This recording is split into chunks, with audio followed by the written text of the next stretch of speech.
The coffee was cold. Not lukewarm. Not slightly chilly. Dead cold. The kind of cold that tastes like regret and bad decisions. I stared at the brown liquid in the styrofoam cup and wondered if this was the bottom. It was. Sarah had just ripped my heart out, stomped on it, and handed it back to me wrapped in a napkin from the diner where she'd done the deed. "I'm sorry, Jake," she'd said, not looking sorry at all. Her eyes were fixed on her phone, scrolling through Zillow listings for apartments she couldn't afford with me, but apparently could afford with someone else. I need more what? More money? More status? More of a man who wasn't stuck in a cubicle at Ashford Technologies, debugging code for 12 hours a day while some Ivy League asshole took credit for his work. "You're a nice guy, Jake." She'd said those words like they were a disease. But nice doesn't pay the bills. Nice doesn't buy a house in the suburbs. Nice doesn't give me the life I wanted. I wanted to argue. I wanted to tell her that I was 2 weeks away from a promotion, that I'd been working on a proprietary algorithm that could save the company millions, that I wasn't just a loser in a cheap suit eating gas station sandwiches for lunch. But I didn't. Because deep down, I knew she was right. I was 32 years old, living in a studio apartment in Lincoln Park that smelled like the Thai restaurant downstairs, driving a Honda Civic with a check engine light that had been on for 18 months.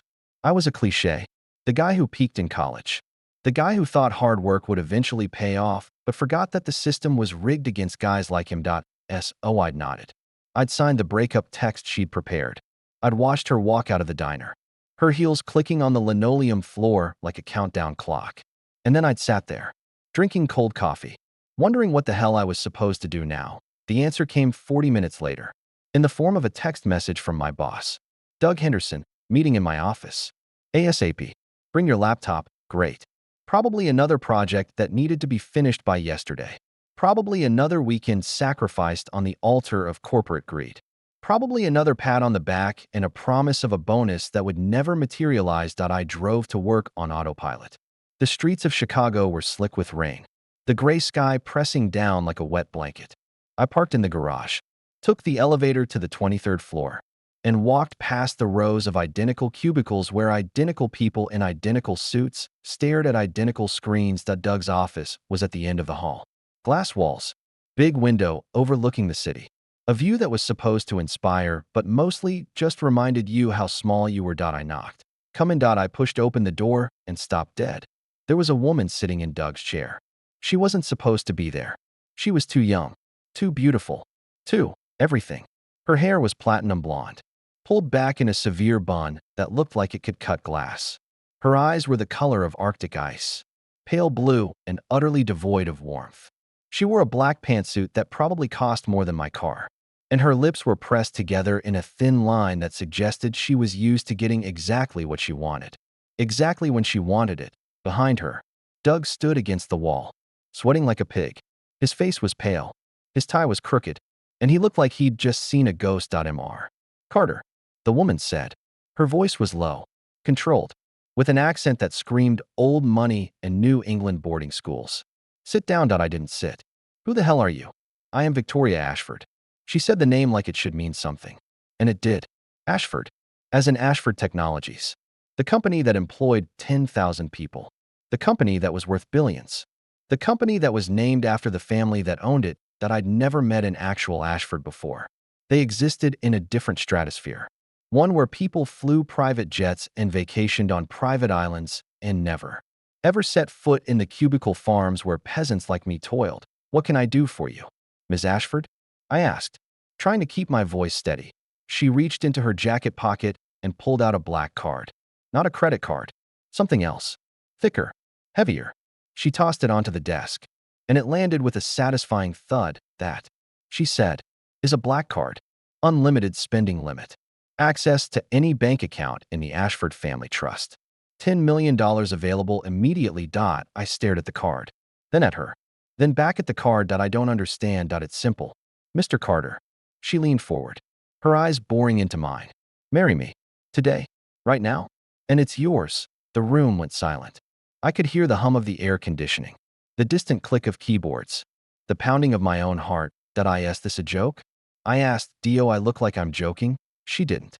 She looked deadly serious, like a woman who had calculated every variable and arrived at a conclusion that made perfect sense to her, even if it sounded insane to everyone else. Why me? I asked. You could have anyone. You could have a prince, a celebrity, a goddamn CEO, because I need someone disposable, she said flatly. Someone who won't ask questions. Someone who will sign a prenuptial agreement, play the part for 6 months, and then disappear. You are perfect, Mr. Carter. You are invisible. No one notices you. No one cares about you. You are a ghost. And ghosts make excellent husbands for women who need a marriage of convenience. The words stung. But they were also true. I was invisible. I was a ghost. I was a man whose greatest achievement was optimizing a database query that saved the company 3 seconds per transaction. And if I say no, then you go back to your cubicle. You finish your shift. And you spend the rest of your life wondering what might have been. She stood up, smoothing her jacket. But I don't think you'll say no. I've done my research. Mr. Carter, your girlfriend just left you. Your bank account has $412 in it. Your credit score is mediocre. You are at the lowest point of your life. And I am offering you a lifeline. She was right. God help me. She was right. What's the catch? I asked. There's always a catch. She said, my grandfather died last week. His will stipulates that I must be married within 30 days of his death to inherit control of the company. If I fail, control passes to my uncle, Marcus. Marcus is a snake. He will dismantle everything my grandfather built. He will fire thousands of employees. He will destroy the company for short-term profit. I cannot let that happen. So you need a husband. I need a prop, a placeholder, someone to stand beside me at the reading of the will and smile for the cameras. After 6 months, we get a quiet divorce. You walk away with $10 million, and I retain control of the company. Everyone wins, except your uncle, especially my uncle. Her lips curled into something that might have been a smile. He will be furious, which is precisely the point. I looked at the black card on the desk. $10 million. Enough to buy a house. Enough to start a business. Enough to never have to eat gas station sandwiches again. But at what cost? Marrying a stranger. Lying to everyone I knew.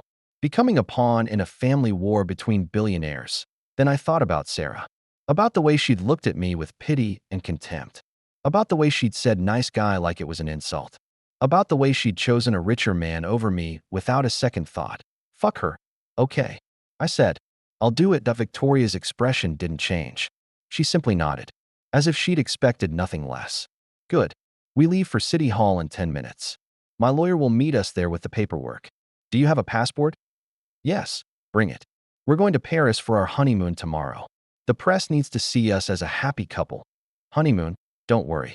Mr. Carter. She picked up the black card and handed it to me. You'll sleep in your own room.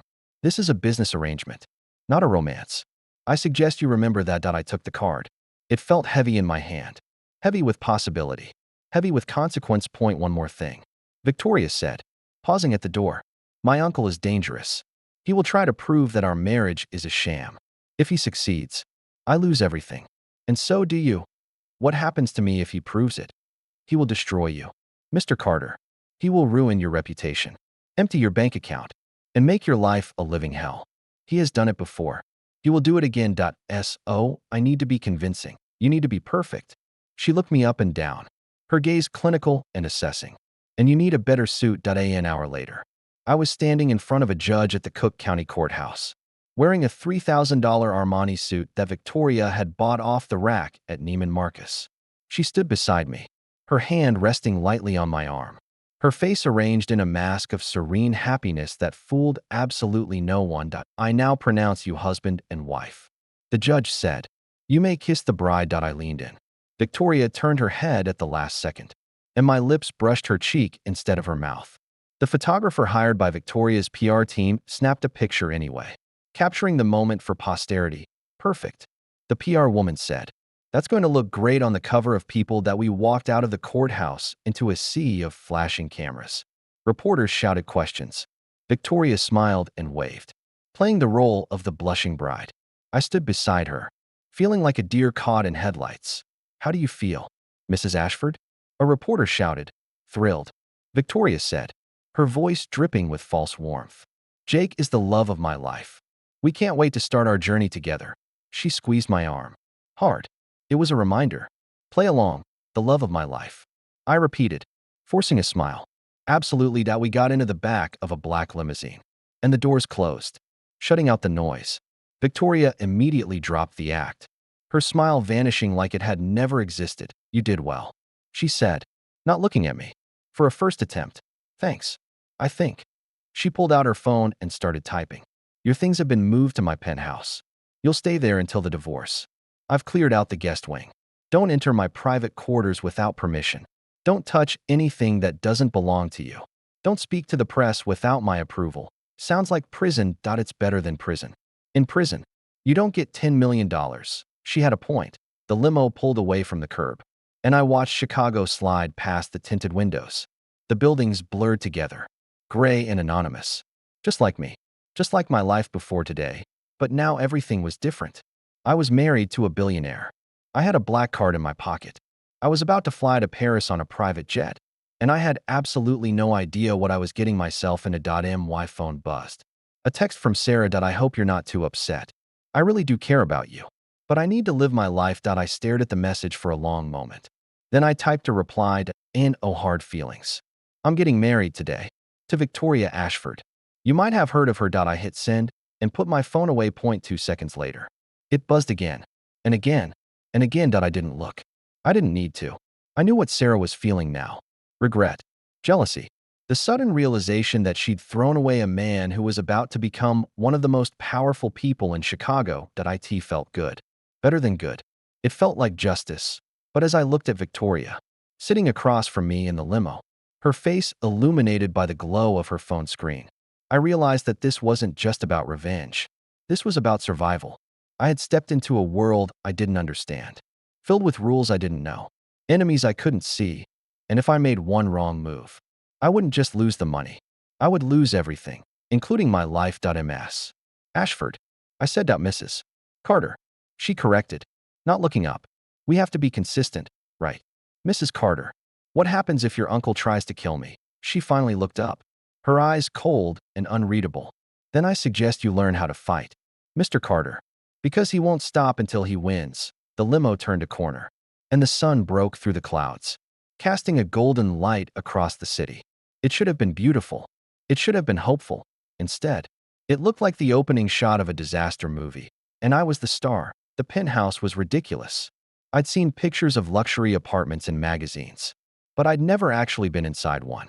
This place made those magazine spreads look like motel rooms. The elevator opened directly into the foyer. Marble floors. A chandelier that probably cost more than my entire life. Floor-to-ceiling windows that looked out over Lake Michigan. The kind of view that made you feel like you were on top of the world. This way, Victoria said, walking past me without stopping. I'll show you to your quarters. I followed her through a living room that could have fit my entire apartment 3 times over. White couches, abstract art on the walls, a grand piano in the corner that probably hadn't been touched in years. The guest wing is through here. She pushed open a door and gestured inside. Your bedroom, bathroom, and a small sitting area. There's a kitchenette if you want to prepare your own meals, though I recommend using the staff. They're paid to be discreet. I stepped inside. The room was bigger than my entire apartment. A king-sized bed with white linens. A walk-in closet that already contained my meager belongings, hanging next to rows of empty hangers. A bathroom with a shower that looked like it could fit 6 people. This is nice. I said. It's adequate. Victoria checked her watch. Our flight leaves at 7 a.m. A car will pick you up at 5. Don't be late. Where are you sleeping? She gave me a look that could freeze boiling water. That's none of your concern. I'm just asking. We're married now. People might notice if we don't share a bed that we're not sharing a bed. Mr. Carter, we're sharing a business arrangement. The press will see what we want them to see. Nothing more. Fine. I held up my hands. Just trying to help. If I need your help, I'll ask for it. She turned to leave, then paused. One more thing. My uncle knows about you. He's already started digging. By tomorrow morning, every embarrassing detail of your life will be splashed across the internet. Your ex-girlfriend will be interviewed. Your college GPA will be published. Your parking tickets will be analyzed. Great. Don't worry. I've already hired a crisis management team. They'll spin it. Just don't do anything stupid between now and then. Define stupid. Don't talk to anyone. Don't post anything on social media. Don't leave the penthouse. She pointed a finger at me. And for God's sake, don't order pizza. The delivery guy will sell the story to the tabloids. Got it. No pizza. She nodded once, sharply, and walked out. Closing the door behind her. I stood alone in the massive bedroom, surrounded by luxury I didn't deserve in a situation I didn't understand. My phone buzzed again. Sarah. Again. I ignored it. $10 million. 6 months. A fake marriage to the coldest woman I'd ever met. What could possibly go wrong? Everything. Apparently. Starting with the fact that I was already falling for a lie I hadn't even told yet, I sat down on the edge of the bed and stared at the black card in my hand. It felt like a ticket to a new life, or a one-way trip to disaster. Only time would tell which one. And time, as it turned out, was running out faster than I thought. At exactly 11:47 p.m. My phone rang. Unknown number. I almost didn't answer, but something told me I should. Hello, Mr. Carter. The voice was male, smooth, with a hint of southern charm. My name is Marcus Ashford. I believe you married my niece today. My blood ran cold. What do you want? To offer you a deal. I could hear the smile in his voice. Whatever Victoria is paying you, I'll double it. All you have to do is walk away. Tell the press it was a mistake. Claim she coerced you. I'll make it worth your while. She said you'd try something like this. Did she also tell you that she's lying? That the marriage clause in my father's will isn't real? That she fabricated the whole thing to manipulate you? No, of course she didn't. He laughed softly. Victoria is a master manipulator. Mr. Carter. She learned from the best. Me. I taught her everything she knows. And now she's using those skills to destroy me. I don't believe you. You don't have to. Just meet me tomorrow. Before the flight. I'll show you the proof. He paused. There's a coffee shop on the corner of Michigan and Randolph. 7:30 a.m. Come alone. I'll be waiting. The line went dead. I stared at the phone, my mind racing. Was he telling the truth? Or was this a trap? Either way, I had a choice to make. Trust the woman who had bought me like a piece of furniture, or meet with the man who wanted to destroy her. One of them was lying, and I had no idea which one. I looked at the black card again. $10 million. 6 months. A fake marriage. Or double that.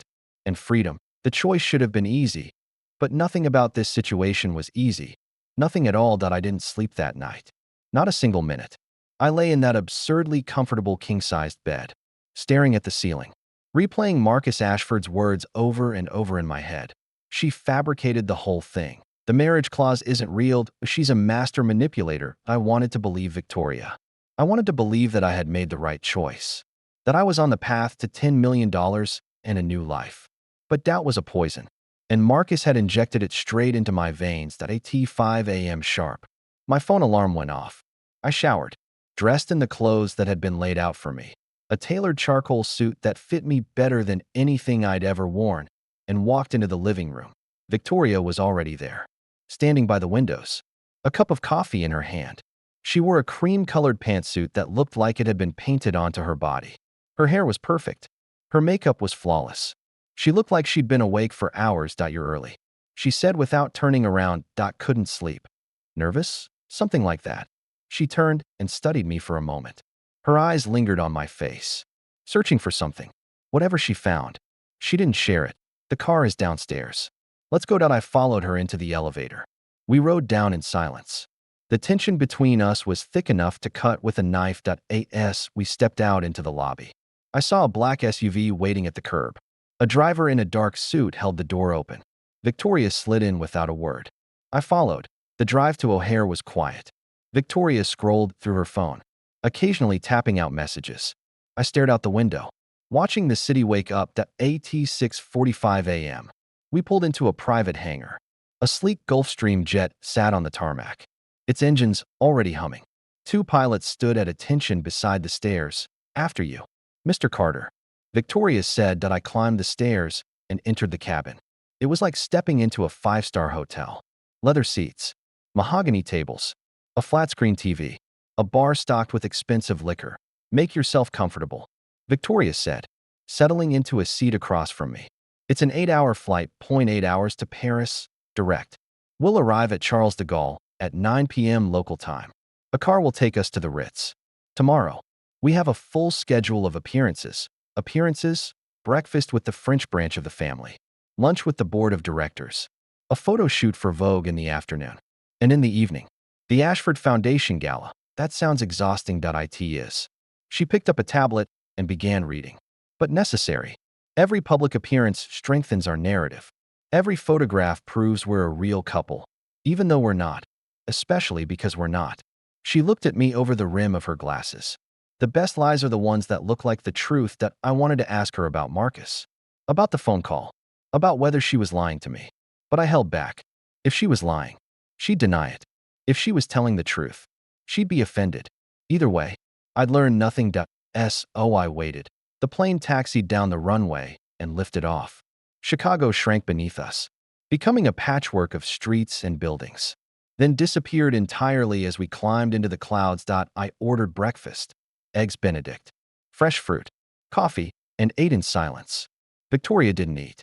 She just drank black coffee and read reports, somewhere over the Atlantic.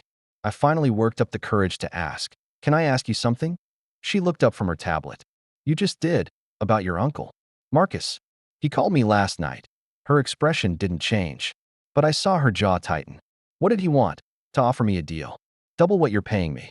All I had to do was walk away and tell the press you coerced me. "And what did you say?" "I said I'd think about it." Her eyes narrowed. "You said what?" "I said I'd think about it." I held up my hands. "Look, I'm not saying I'm taking his deal. I'm saying I wanted to see how you'd react." "React?" Her voice was ice. "You're playing games with me. Mr. Carter, I'm trying to figure out who's telling the truth. You say your grandfather's will requires you to be married. He says you fabricated the whole thing. One of you is lying, and you believe him. I don't know what to believe." I leaned forward. "That's why I'm asking. Give me a reason to trust you." She stared at me for a long moment. Then she set down her tablet and folded her hands in her lap. My grandfather, Harrison Ashford, was a brilliant man. He built Ashford Technologies from nothing. But he was also paranoid.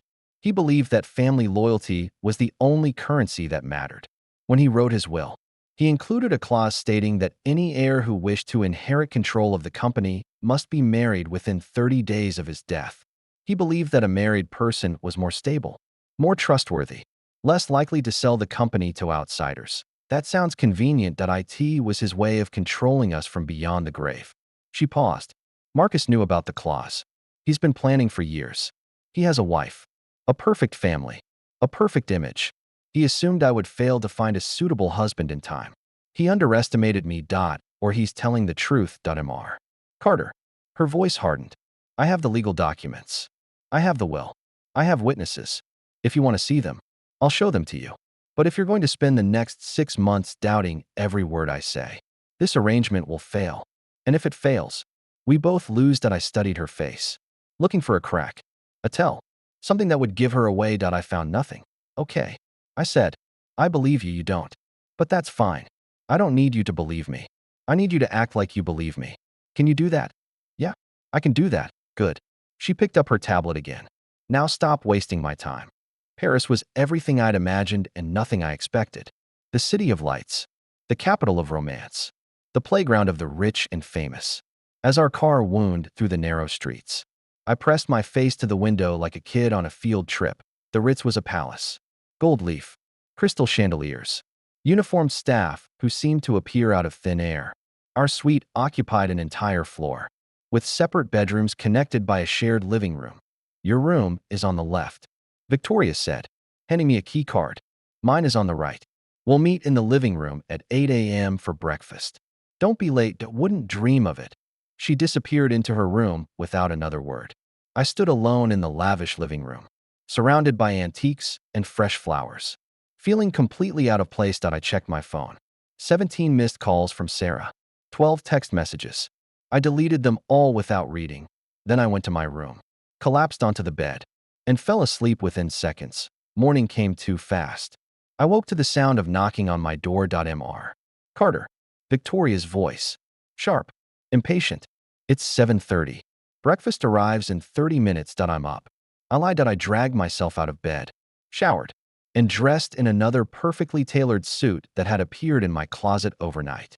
By the time I emerged, Victoria was already seated at the dining table, a pot of coffee steaming in front of her. "You look tired," she said. "Didn't sleep well?" "Jet lag." "You'll adjust." The waiter appeared with a cart laden with food. Croissants, fresh fruit, omelets, champagne. I poured myself a cup of coffee and grabbed a croissant. What's the schedule for today? Breakfast with my cousin. Isabel. At 9. She's harmless. But she talks. Be charming. Be interested. Ask her about her horses. Horses? She owns a stable in Normandy. It's her entire personality.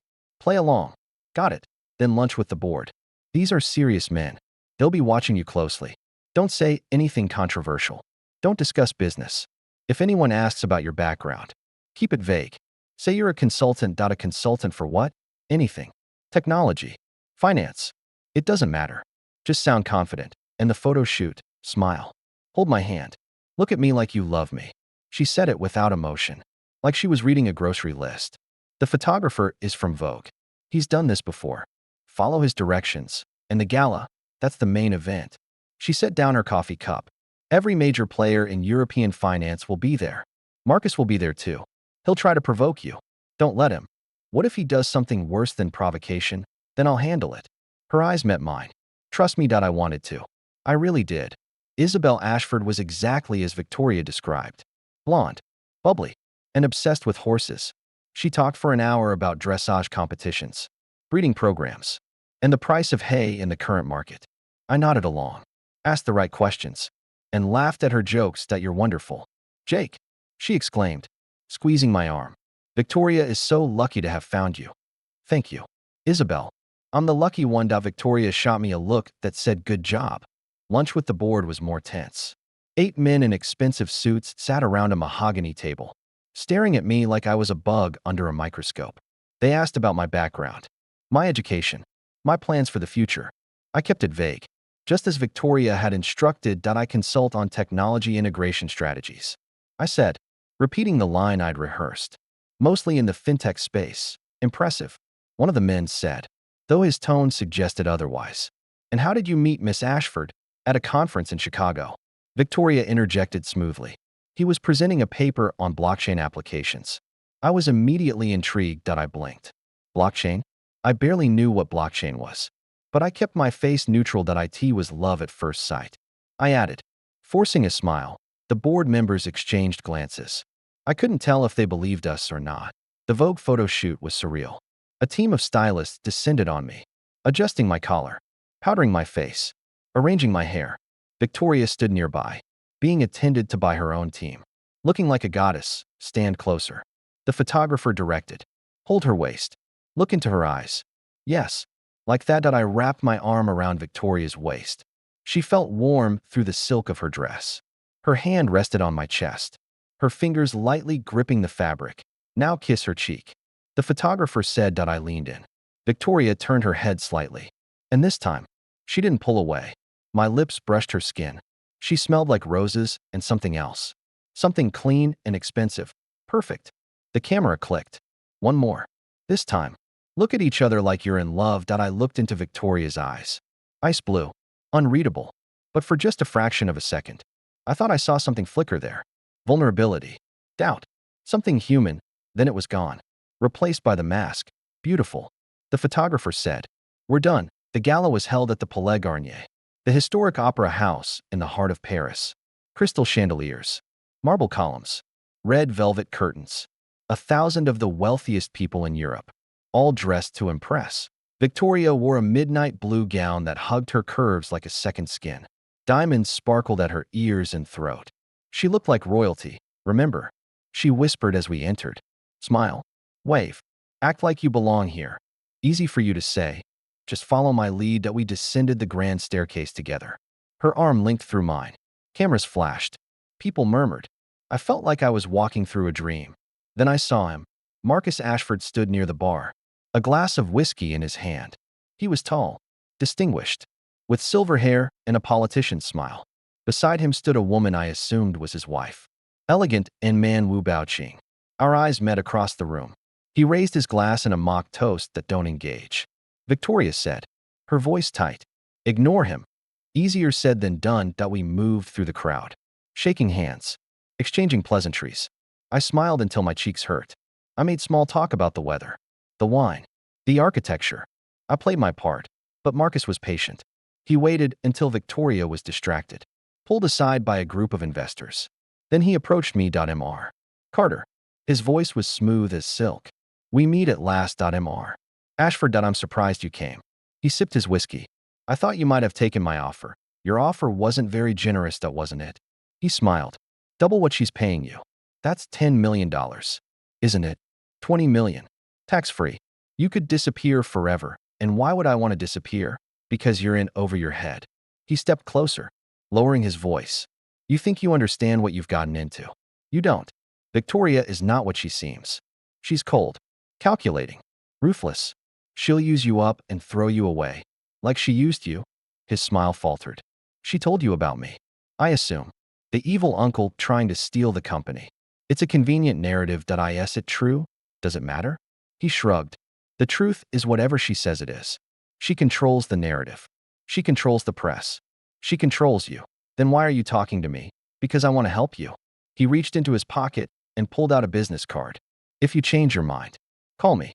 The offer still stands. He pressed the card into my hand and walked away. I stood there, holding the card, feeling the weight of his words. Jake. Victoria's voice. I turned. She was standing behind me, her expression unreadable. What did he want? To make me an offer I couldn't refuse. Did you accept?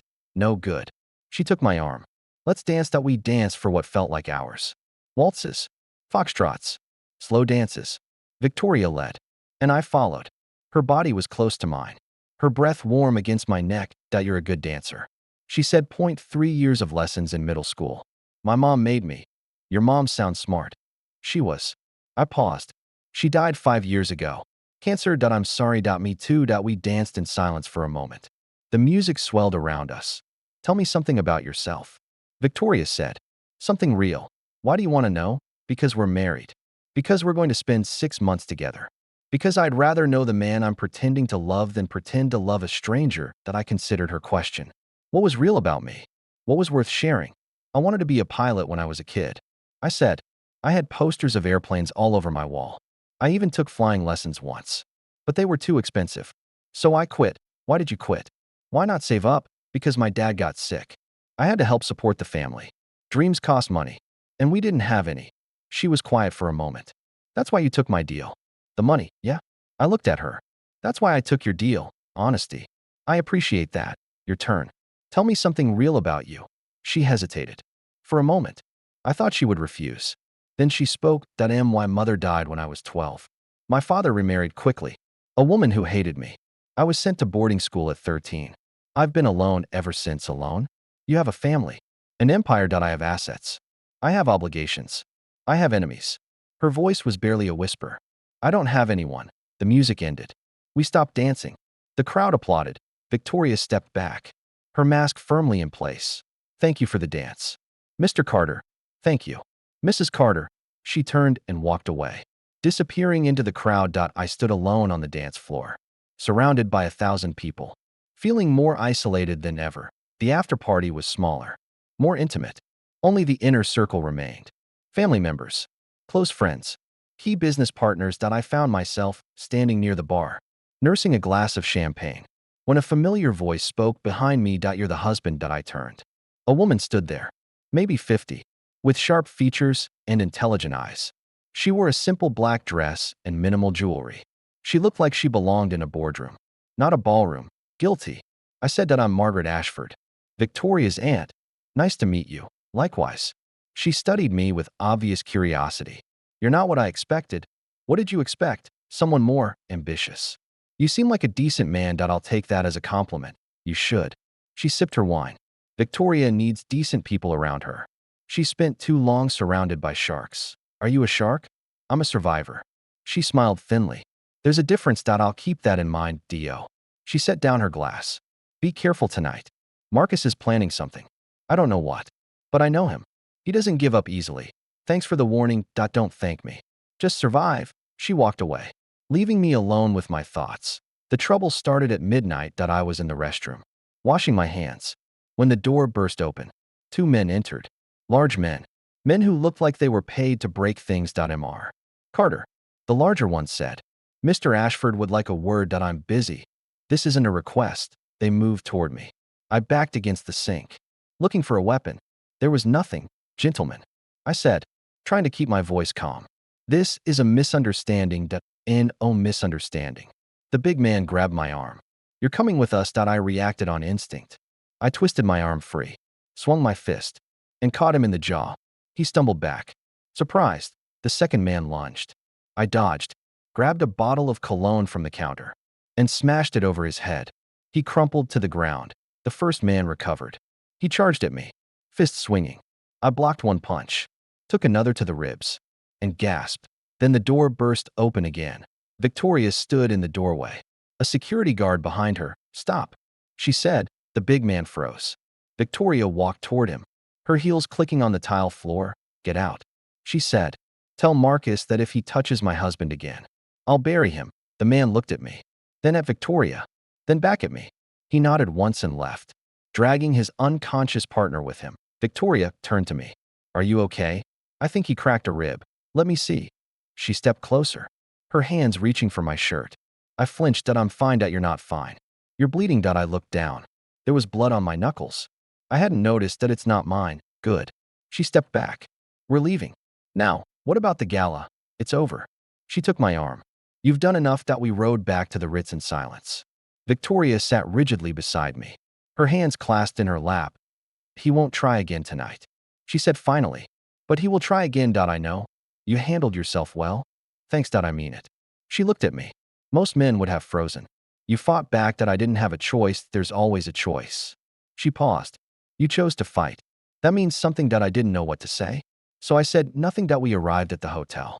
We rode the elevator to our suite. We stood in the living room, facing each other.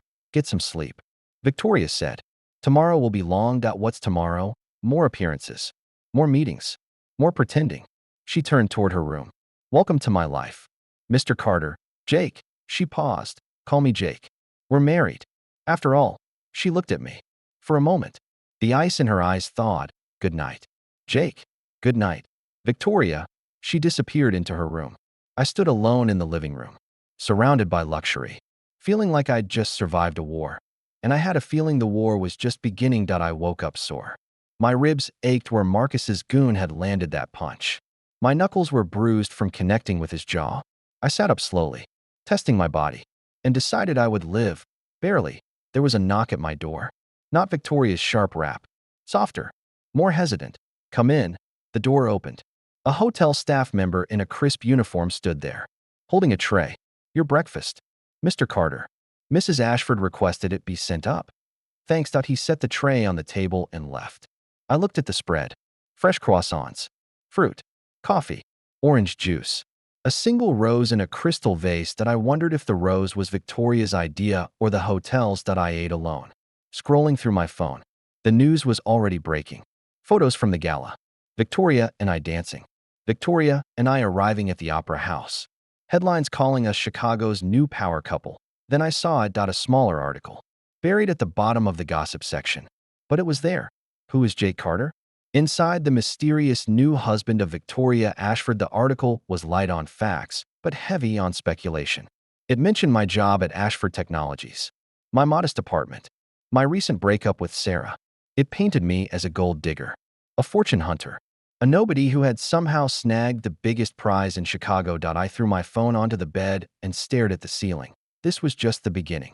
Marcus was laying the groundwork.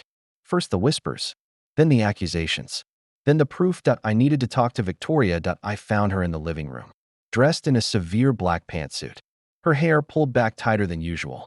She was on the phone, speaking rapid-fire French. Her voice was sharp, commanding. When she saw me, she held up a finger. Wait. I waited. She finished the call and turned to me. You've seen the articles, yet out Marcus's work. He's testing the waters. What do we do? We push back. She picked up a tablet and handed it to me. I've scheduled a press conference for this afternoon. We're going to announce our engagement story. How we met. How we fell in love. How we knew we were meant to be. Engagement story. We got married in a courthouse. The public doesn't know that. As far as they're concerned, we had a whirlwind romance and a private ceremony. The details are fuzzy. We'll keep them fuzzy. They're going to ask questions. Let them. She smiled thinly. I've been handling the press since I was 16. I know how to deflect. And if they ask about Sarah, my ex-girlfriend, her smile faded. I'm hoping it doesn't come to that. But if it does, then we tell the truth. You were dating her. She broke up with you. You moved on. It's not a crime to fall in love quickly, that it's not a crime to lie either. Apparently, her eyes hardened. Do you want the $10 million or not? I want to not go to prison for fraud. You won't go to prison. I have the best lawyers in the world. She stood up. Trust me, Jake. I know what I'm doing, that's what worries me. The press conference was held in a hotel ballroom. Rows of chairs faced a podium draped in the Ashford Technologies logo. Cameras lined the back wall. Reporters clutched notebooks and recording devices. Victoria stood at the podium, composed and radiant. I stood beside her, trying to look like I belonged. Thank you all for coming. Victoria began. I wanted to address the rumors directly. My husband, Jake Carter, and I are deeply in love. Our relationship happened quickly. Yes, but when you know. A reporter raised his hand. Mrs. Ashford, can you tell us how you met? We met at a technology conference in Chicago. Victoria said smoothly. Jake was presenting a paper on artificial intelligence. I was immediately struck by his intelligence and passion that I kept my face neutral. I had never presented a paper on anything in my life. Another reporter. Mr. Carter, what attracted you to Mrs. Ashford? I leaned into the microphone. Her confidence, her vision, the way she carries herself. I paused, and she's pretty easy on the eyes. A few laughs from the audience. Victoria's hand found mine under the podium. She squeezed. Any plans for children? A third reporter asked. Victoria smiled. We're focused on our careers right now, but we're open to whatever the future brings. The questions continued. Softballs. Mostly. Victoria deflected the harder ones with practiced ease. I chimed in when appropriate, keeping my answers short and safe. Then the door at the back of the room burst open. A woman stormed in. Blonde, teary-eyed, dressed in a wrinkled sundress. Sarah. My blood turned to ice. Jake. She cried, pushing past the security guards. How could you do this to us? The room erupted. Cameras swiveled. Reporters shouted. Victoria's grip on my hand tightened painfully. Ma'am, you need to leave. A security guard said, grabbing Sarah's arm. Don't touch me. Sarah wrenched free. I'm his fiancée. We were together for 3 years. He proposed to me. She hadn't. But the damage was done. Jake. Is this true? A reporter shouted. I opened my mouth. Nothing came out. Victoria stepped forward. This woman is clearly distressed. She said calmly, I don't know what her relationship with my husband was before we met, but I know what it is now. Nothing, liar. Sarah screamed. He was with me until last week. He told me he loved me. Security. Victoria said, her voice like a whip. Remove her. Point. 2 guards grabbed Sarah and dragged her toward the door. She fought, kicking and screaming. This isn't over. She yelled. I have proof. I have texts. I have everything. The door slammed shut. Silence fell over the room. Victoria turned back to the microphone. Her face was pale, but her voice was steady. I apologize for the interruption. My husband and I have nothing to hide. If there are no further questions, we'll conclude this press conference. N01 spoke. Thank you for coming. She took my arm and led me off the stage. We walked through a side door, down a hallway, into a private room. The moment the door closed behind us, she rounded on me. You told me she was out of the picture. She was, clearly not. Victoria paced the room, her heels clicking on the marble floor. She's going to be a problem. Marcus put her up to this. I'm sure of it. How? She doesn't know Marcus. She doesn't need to know him. He found her. He paid her. He told her what to say. Victoria stopped pacing and faced me. This changes things. What do? We go on the offensive. She pulled out her phone. I'm calling my lawyers. We're filing a restraining order against your ex-girlfriend. We're suing any publication that prints her allegations. We're going to bury her. And Marcus? Marcus is patient. He'll wait for the next opportunity. She looked at me. Which means we need to be ready. The next opportunity came faster than expected. 3 days later, a tabloid called the National Enquirer published a story with the headline, Victoria Ashford's secret shame. Husband caught cheating before wedding. Accompanied by grainy photos of me kissing a woman who was definitely not Victoria. The woman was a waitress from the gala. I remembered her. She'd brought me a drink. I'd thanked her. She'd leaned in and kissed my cheek. Laughing at something I'd said, the photo made it look like much more. Victoria threw the magazine onto the coffee table. Explain if there's nothing to explain. She kissed my cheek. That's it. The photo suggests otherwise. The photo is misleading or not. It's damaging. She picked up the magazine again. Marcus is building a case. First Sarah. Now this. Next, he'll find someone to claim they slept with you that he won't find anyone because it didn't happen. I believe you. She set the magazine down. But belief doesn't matter. Perception matters. And right now, the perception is that my husband is a cheater. What do? We doubled down. She stood up. We're going to appear together everywhere. Hand in hand. Smiling. Loving. We're going to be so publicly devoted that no one will believe the rumors. For how long? Until Marcus gives up. Or until we win. The next week was a blur of appearances. Breakfast meetings. Lunch dates. Evening galas. Photo shoots. Interviews. Every moment captured. Every smile documented. I learned to hold Victoria's hand without thinking. I learned to look at her with affection that felt almost real. I learned to laugh at her jokes and finish her sentences and brush imaginary lint off her shoulder. We became a machine. A perfect, polished, photogenic machine, but at night, when the cameras were gone and the doors were closed, we retreated to our separate rooms. The distance between us was measured not in feet, but in light years. One night, I couldn't sleep. I wandered into the living room and found Victoria sitting in the dark, a glass of wine in her hand, staring out the window at the Paris skyline. Can't sleep either? I asked, too much on my mind that I sat down across from her. Talk to me. About what? About whatever's keeping you awake. She was quiet for a long moment. Then she spoke that my father used to tell me that the Ashford name was a curse. He said it would bring me nothing but pain. I didn't believe him. I thought he was bitter, broken by my mother's death. She took a sip of wine. He was right. Why do you do it? Why fight so hard for a company that causes you so much pain? Because it's all I have. She looked at me. My grandfather built this company from nothing. He sacrificed everything for it. His health, his marriage, his relationships with his children. And when he died, he left it to me. Not to Marcus. Not to my cousins. To me. Why? Because he saw himself in me. The ruthlessness, the ambition, the willingness to do whatever it takes. She laughed bitterly. He used to call me his little soldier. That's heavy. It's my burden. She set down her wine glass. And now it's yours too. I'm sorry for dragging you into this. That I chose to be dragged. You chose the money. Maybe. I leaned forward. But maybe I chose something else too. What? I don't know yet. I stood up. Good night. Victoria, good night. Jake. I walked to my room. But I didn't sleep.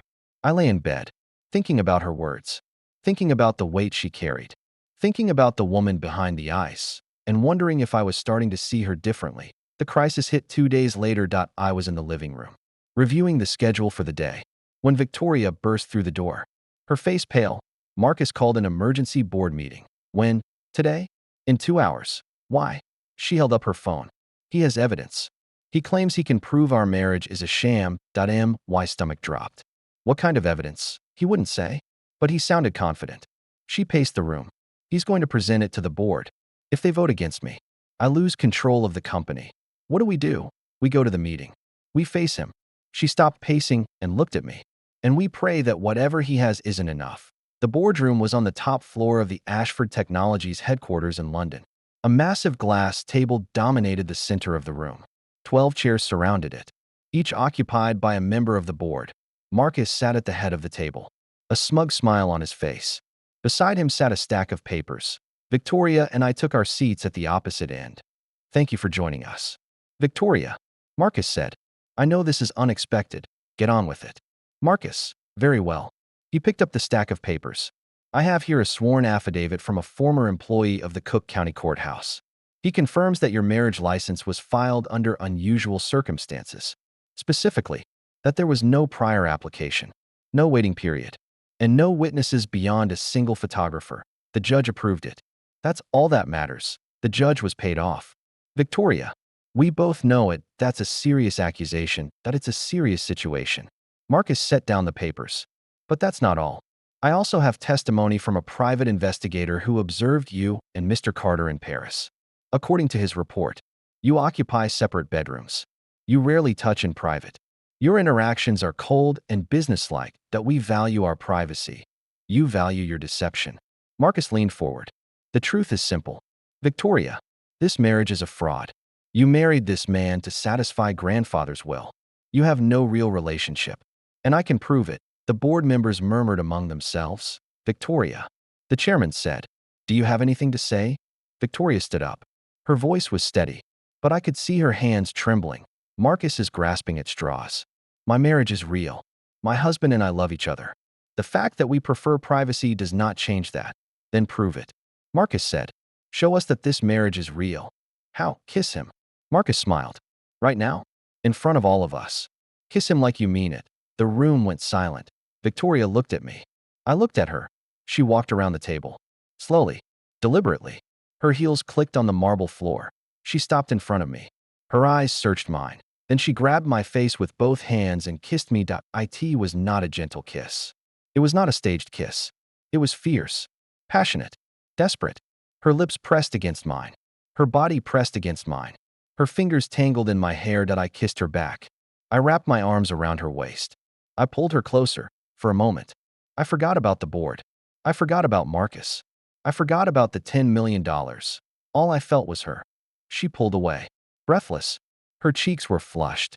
Her eyes were bright. Is that proof enough? She asked. Her voice husky. The board members exchanged glances. Marcus's face was red with fury. This changes nothing. He spat. It changes everything. Victoria said. And you know it.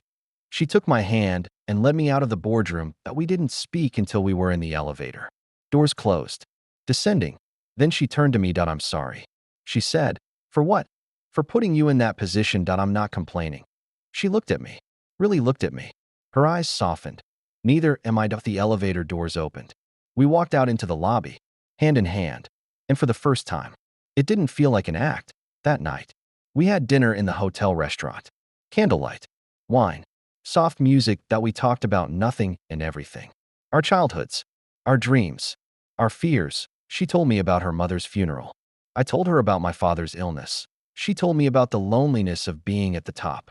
I told her about the loneliness of being at the bottom. By the time dessert arrived, I realized something terrifying, that I was falling for her, and I had no idea what to do about it. The next morning, I woke to a text from an unknown number. Meet me. Same place. Same time. I have information that will change everything. And Marcus. I stared at the message for a long time. Then I deleted it. I was done playing his games. I was done doubting Victoria. I was all in. Whether that was the smartest decision I'd ever made or the dumbest, I didn't know. But I was about to find out. The morning after the boardroom kiss, I woke up feeling like I'd been hit by a truck. Not from the fight with Marcus's goons. Not from the stress of the press conference. From the kiss itself.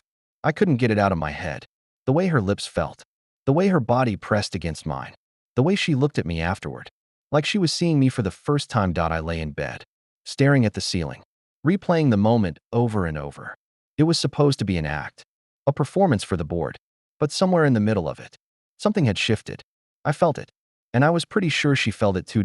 My phone buzzed. A text from Victoria, meeting in the living room. 8 a.m. Bring your appetite for punishment. I laughed despite myself. Punishment.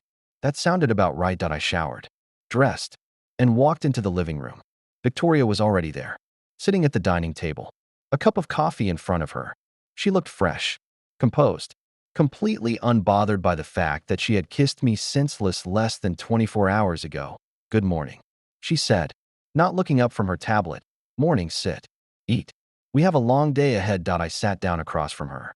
A plate of eggs, bacon, and toast appeared in front of me, delivered by a silent staff member. I picked up my fork. What's on the agenda? Training. She set down her tablet and looked at me.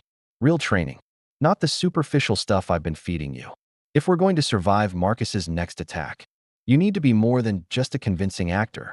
You need to be a convincing billionaire. I'm a software engineer who lives in a studio apartment. Exactly. Which is why we're going to fix that. She stood up.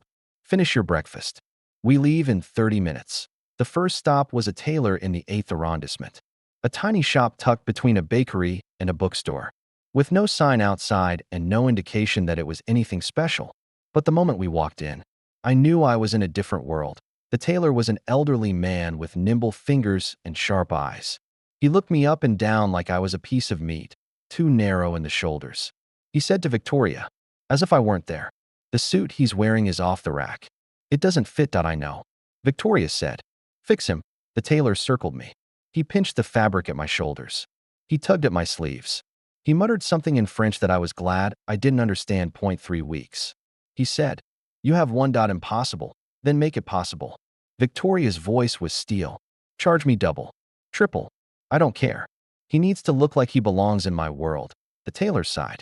5 days. That's my best. Done. He measured me from head to toe, jotting numbers in a leather notebook. Shoulders, chest, waist, inseam, neck, arms, everything. By the time he was done, I felt like I'd been cataloged and filed. Pickups will be delivered to your hotel. He said, try not to stretch. Next was a shoemaker, then a watch dealer, then a barber who spent 45 minutes shaping my hair into something that actually looked intentional. By noon, I had a wardrobe worth more than my annual salary, a watch that cost more than my car, and a haircut that made me look like I actually belonged in the boardrooms Victoria frequented. You look acceptable, Victoria said, studying me. High praise. I don't get used to it. We're just getting started. Lunch was at a Michelin-starred restaurant overlooking the Seine. Victoria had booked a private room. No cameras, no reporters, just the two of us and a waiter who appeared and disappeared like a ghost. Order for me. Victoria said, why? Because I want to see if you can. I looked at the menu. It was in French. I didn't speak French, but I recognized a few words from the subtitles of movies I'd watched. The salmon. Salmon is for people who don't know what to order. She signaled the waiter and rattled off something in rapid French. The waiter nodded and disappeared. What did you order? Duck confit. Truffle risotto. A bottle of Chateau Margaux 2005. She looked at me. Never order salmon in a restaurant like this. It's the culinary equivalent of a white flag. Noted. You also need to learn how to taste wine, how to use the correct fork, how to signal the waiter without raising your hand, how to fold your napkin when you leave the table. That seems excessive. It's not excessive. It's necessary. She leaned forward. The people we're dealing with judge everything. The way you hold your glass, the way you break bread, the way you excuse yourself to use the restroom. One mistake and they'll write you off as an imposter. I am an imposter. Not anymore. Her eyes locked onto mine. By the time I'm done with you, you'll be more convincing than the real thing. The wine arrived. The waiter poured a small amount into Victoria's glass. She swirled it, sniffed it, tasted it, nodded. Your turn, she said. The waiter poured a glass for me. I picked it up. Swirl it. Victoria instructed. Gently. Watch the legs. I swirled. The wine coated the glass and dripped down in slow, viscous streams. Now smell it. Don't stick your nose in the glass. Hover. Breathe in. I did. It smelled like berries and oak and something I couldn't identify. Good. Now taste it. Take a sip. Let it coat your tongue. Don't swallow immediately. I sipped. The wine was rich, complex, unlike anything I'd ever tasted. What do you taste? Grapes, she sighed. We have work to do. The afternoon was a crash course in etiquette. Victoria had hired a woman named Madame Dubois, a severe-looking Frenchwoman who had apparently trained royalty. Mr. Carter, Madame Dubois said, please demonstrate the proper way to eat a bread roll. I picked up the roll. I was about to bite into it when she slapped my hand. No. Never bite directly into a bread roll. Tear it, piece by piece. Butter each piece individually. Seriously? Seriously. She demonstrated. Her movements precise and elegant. Like this. Always like this. I tried. My tearing was clumsy. My buttering was uneven. Madame Dubois watched with barely concealed disapproval. Again. I tore another piece. Again. Another piece. Again. By the time she was satisfied, I had eaten an entire bread roll in pieces so small they could have been mistaken for crumbs. Better, she said. Now the soup.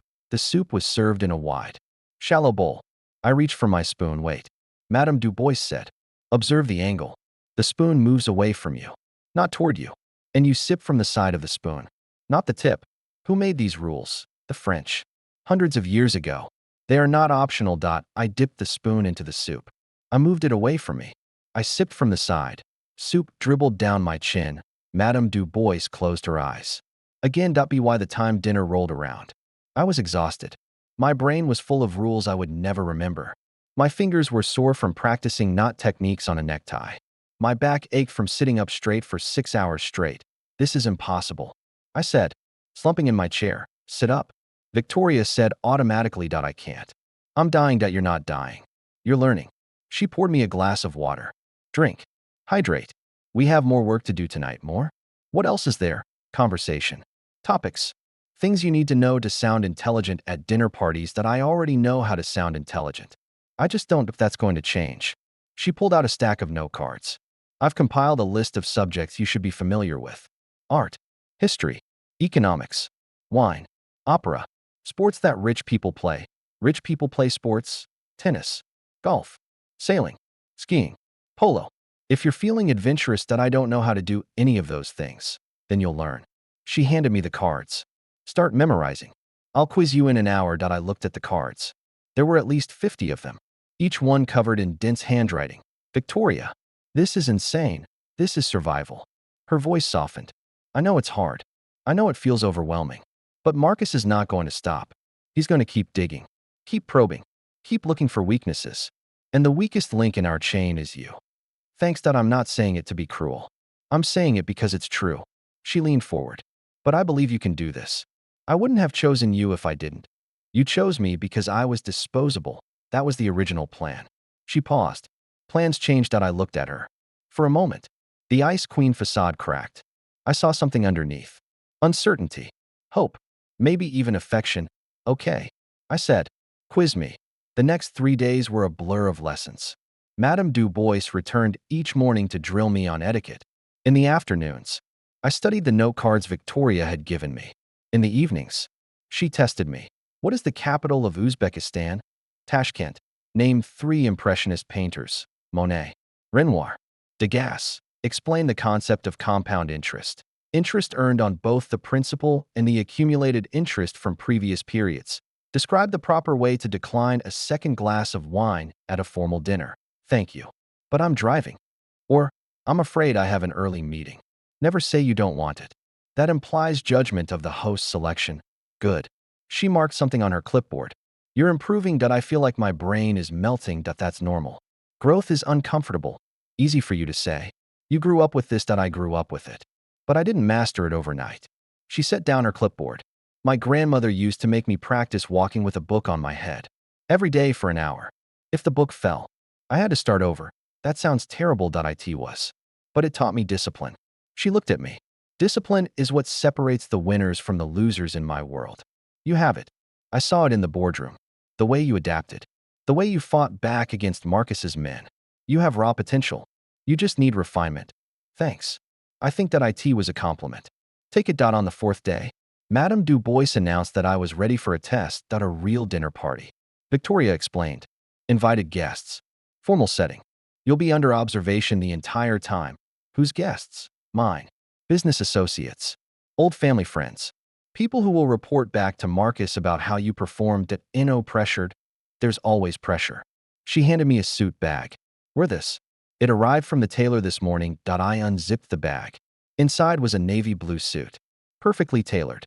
With a subtle pattern that caught the light. It's beautiful. It's armor. She smiled. Put it on. We leave in 2 hours. The dinner party was held at a private mansion in the 16th arrondissement. The host was a Count something or other. An elderly man with a monocle and a collection of modern art that probably exceeded the GDP of a small country. I walked in with Victoria on my arm. Feeling like a fraud in a bespoke suit. Relax. She whispered. You've trained for this. Trained. Yes. Ready. Debatable. Fake it till you make it. We circulated through the room. I shook hands. Made eye contact. Remembered names. I discussed the merits of the Bordeaux region with a wine collector. I debated the impact of artificial intelligence on the financial sector with a hedge fund manager. I complimented the host on his Rothko and correctly identified it as a late-period work. Each conversation was a minefield. Each sentence was a test. But I passed. Not perfectly, not gracefully, but I passed. Dinner was served at a long table lit by candles. I sat beside Victoria, across from a woman who introduced herself as Lady Pennington. Your husband is charming. Lady Pennington said to Victoria that he is. Victoria agreed, her hand finding mine under the table. How did you two meet? At a conference. I said, before Victoria could answer. She was the keynote speaker. I was in the audience. She said something that made me think. What did she say? I looked at Victoria. She said that technology without humanity is just machinery, and that the best innovations come from understanding people, not just systems. That Victoria's eyes widened slightly. I had remembered her speech from a TED Talk I'd watched during my training. That's lovely. Lady Pennington said. And you pursued her? I pursued her. I confirmed. Relentlessly. She played hard to get that I don't play. Victoria said, her voice dry. I require effort. Everyone laughed.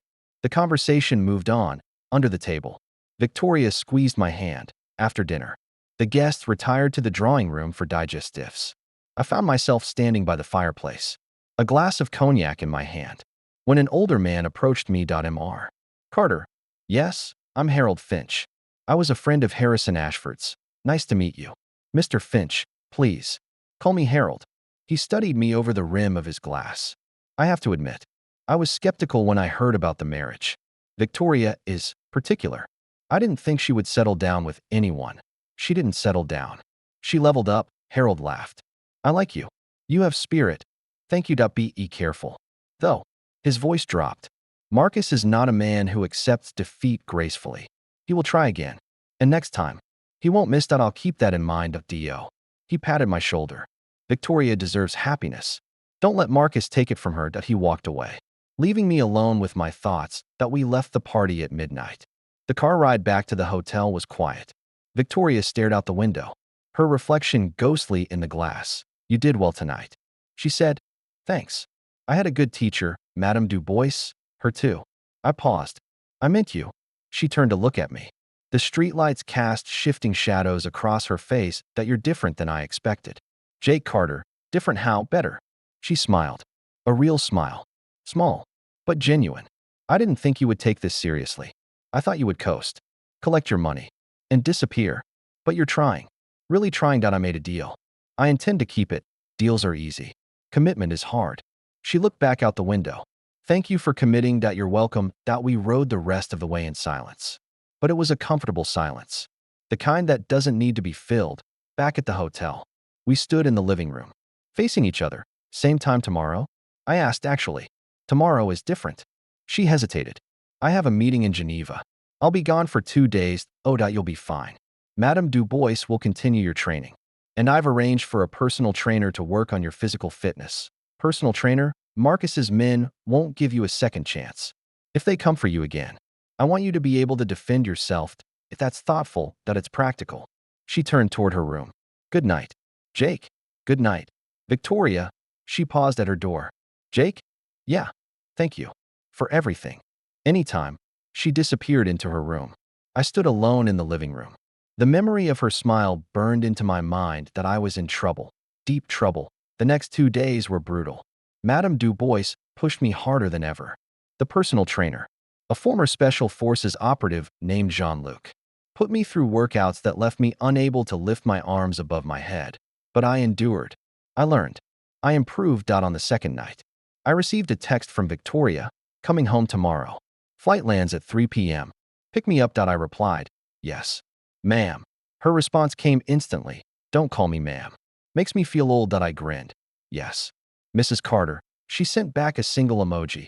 And I rolled. I saved the screenshot. I picked her up at the airport. She looked tired but beautiful.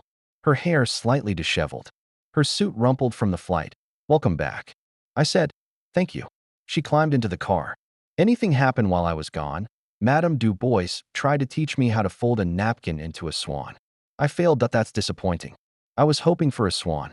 Maybe next week. She laughed. Actually laughed. It was the first time I'd heard her laugh. And it was the most beautiful sound I'd ever heard. Drive. She told the driver. I need a shower and a glass of wine. Rough trip? Geneva is always rough. Too many bankers. Not enough oxygen. I'll pour the wine when we get back. You're learning. From the best. She looked at me. Her eyes soft. Yes. You are. That night, we sat on the balcony of the suite, looking out at the Paris skyline. The Eiffel Tower sparkled in the distance. A bottle of wine sat between us. I talked to my lawyers today. Victoria said. They think we have a strong case against Marcus. The evidence he presented to the board was circumstantial at best. That's good. It's good. But it's not enough. She turned to me. He's going to escalate. I can feel it. Then we escalate too. How? I don't know yet. I looked at her. But I'm not the same guy you married 2 weeks ago. I've learned things. I've changed. I've noticed. Good. Because I'm not going to let Marcus win. Not for the money. Not for the company. I paused. For you. She stared at me. Her eyes glistened. Jake, I know this is a business arrangement. I know we have 6 months. I know the rules. I took a breath. But I need you to know that I'm in this. Completely. Whatever comes next. I'm with you. She reached out and took my hand, and I'm with you too. That we sat there, hand in hand, watching the lights of Paris, and for the first time since this nightmare began, I felt like everything was going to be okay. The next morning, I woke to find a note slipped under my door. Breakfast at 9. Wear the gray suit. We have a surprise. Six smiled and got dressed. Whatever the surprise was, I was ready. I was ready for anything. Or so I thought. The gray suit fit like a second skin. I stood in front of the mirror, adjusting my tie, and barely recognized the man staring back at me. 2 weeks ago, I was a guy in a cheap off-the-rack suit eating gas station sandwiches. Now I looked like I belonged on the cover of GQ. I walked into the living room. Victoria was already there, dressed in a sharp white blouse and black trousers, her hair falling loose around her shoulders. She looked softer like this. Less armor. More human. Good morning, she said. Morning. What's the surprise? Patience. She picked up her purse. We're going on a field trip. A field trip? Something I should have done days ago. She walked toward the door. Come on. Cars waiting. We drove to a nondescript office building in the business district. No signage. No receptionist. Just a plain lobby and an elevator that required a key card to operate. Victoria swiped the card. The elevator doors opened. We stepped inside. Where are we? Ashford Technologies' European headquarters. The real one. Not the public-facing office. The elevator descended. 3 floors underground. The doors opened into a cavernous space filled with servers, blinking lights, and the hum of cooling fans. This is the data center, Victoria said. Everything the company does runs through here. Financial records, employee files, board communications. Everything. Impressive. It's also vulnerable. She walked toward a glass-walled office at the far end. Marcus knows about this facility. He's tried to access it before. He's failed, but he keeps trying. Why are you showing me this? Because I need you to understand what we're protecting. She stopped and turned to face me. And because I need your help. My help? I'm a software engineer, not a security expert. You're a software engineer who works for Ashford Technologies. You know the systems. You know the code. You know the vulnerabilities. I know the code for the customer relationship management system. That's hardly classified intel. It's a start. She pulled out a tablet and handed it to me.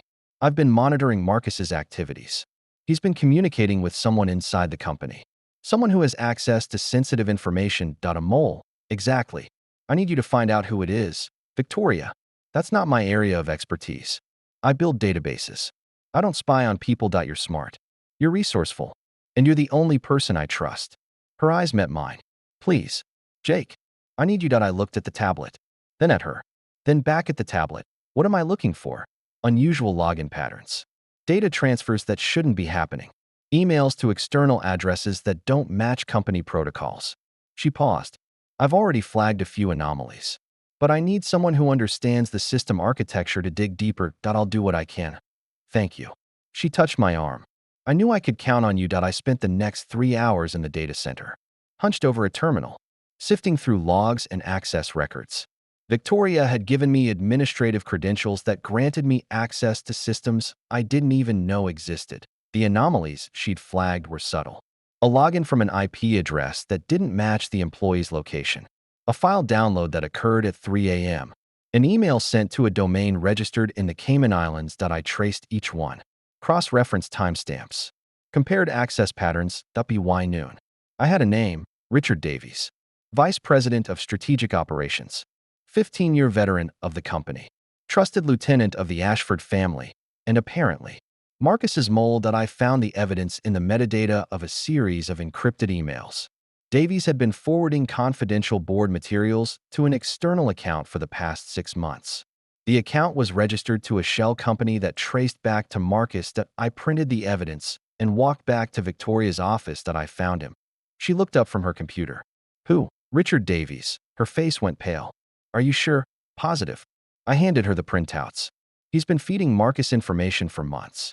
Board minutes, financial projections, merger negotiations, everything. She scanned the documents. Her jaw tightened. I trusted him. She said quietly. He was my father's closest friend. People change. Or maybe he was always working for Marcus. She set the papers down. This changes everything. What do we do? We don't confront him directly. Not yet. She stood up and walked to the window. If we accuse him without proof, he'll deny it. Marcus will protect him. We'll lose the element of surprise that so we wait. We gather more evidence. We build a case that's airtight. She turned to face me. And we use Davies to feed Marcus false information. A counterintelligence operation. Exactly. She smiled. You're learning. The plan was simple. We would continue to feed Davies legitimate-looking, but ultimately false information. Marcus would act on it, make mistakes, and expose himself. Meanwhile, I would monitor Davies's communications and document everything for the eventual confrontation. But first, we needed to create the false information. Victoria called a meeting of her inner circle. For people, her chief of staff, her head of security, her lead attorney, and me, effective immediately. Victoria announced, we're implementing a new protocol. All strategic communications will be routed through a secure channel. Richard Davies will receive a parallel set of documents that contain plausible but inaccurate information. That won't he notice? The chief of staff asked. He won't if we're careful. Victoria looked at me. Jake will be responsible for creating the alternate documents. He knows the systems well enough to make them convincing. I nodded. I can do that. How long do we have? The head of security asked. Until Marcus makes his move. Victoria's eyes hardened. Which will be soon. He's impatient. He's arrogant. He thinks he's already won. Then we let him think that. I said, we give him enough rope to hang himself. Victoria looked at me. Exactly. The next week was a delicate dance. I created fake financial projections, fake merger proposals, fake board meeting minutes. Each document was meticulously crafted to look authentic, with the right formatting, the right signatures, the right metadata. Davies swallowed every piece that I watched from the digital shadows as he forwarded each document to Marcus's shell company. I logged the timestamps. I captured the headers. I built a case that would destroy him. But Marcus was smarter than we gave him credit for. On the fifth day, Davies called an unscheduled meeting. Victoria's assistant buzzed her office. Mr. Davies is requesting an urgent meeting with you and Mr. Carter. Victoria looked at me. Did he suspect something? I don't know. But we should hear him out. Send him in. Davies entered. He was a tall man, distinguished, with silver hair and a calm demeanor. He looked like a trusted advisor. He looked like a traitor. Victoria. Jake. He nodded to each of us. Thank you for seeing me. What's urgent? Richard, I've received concerning information. He pulled out a folder. There's a leak in the executive suite. Someone has been feeding confidential information to Marcus. Victoria's expression didn't change. What makes you say that? I have sources. He opened the folder. I've identified the mole. It's someone in your inner circle. Who? He looked at me. Jake Carter. The room went silent. Excuse me? I said that don't play innocent. Davies's voice was cold. I have evidence. Screenshots of your terminal. Login records showing unauthorized access to confidential files. Emails sent to an external address. Those are my work logs. I've been auditing the system for Victoria.is. That what she told you? Davies looked at Victoria. He's been feeding information to Marcus. I can prove it. Victoria stood up slowly. Richard, I'm going to ask you a question, and I want you to think carefully before you answer. Of course. Where were you on the night of March 15th? Davies's face flickered. I don't recall. Let me help you. Victoria picked up a remote and clicked a button. A screen lowered from the ceiling. Security footage appeared. Davies, sitting in his office, typing on his computer.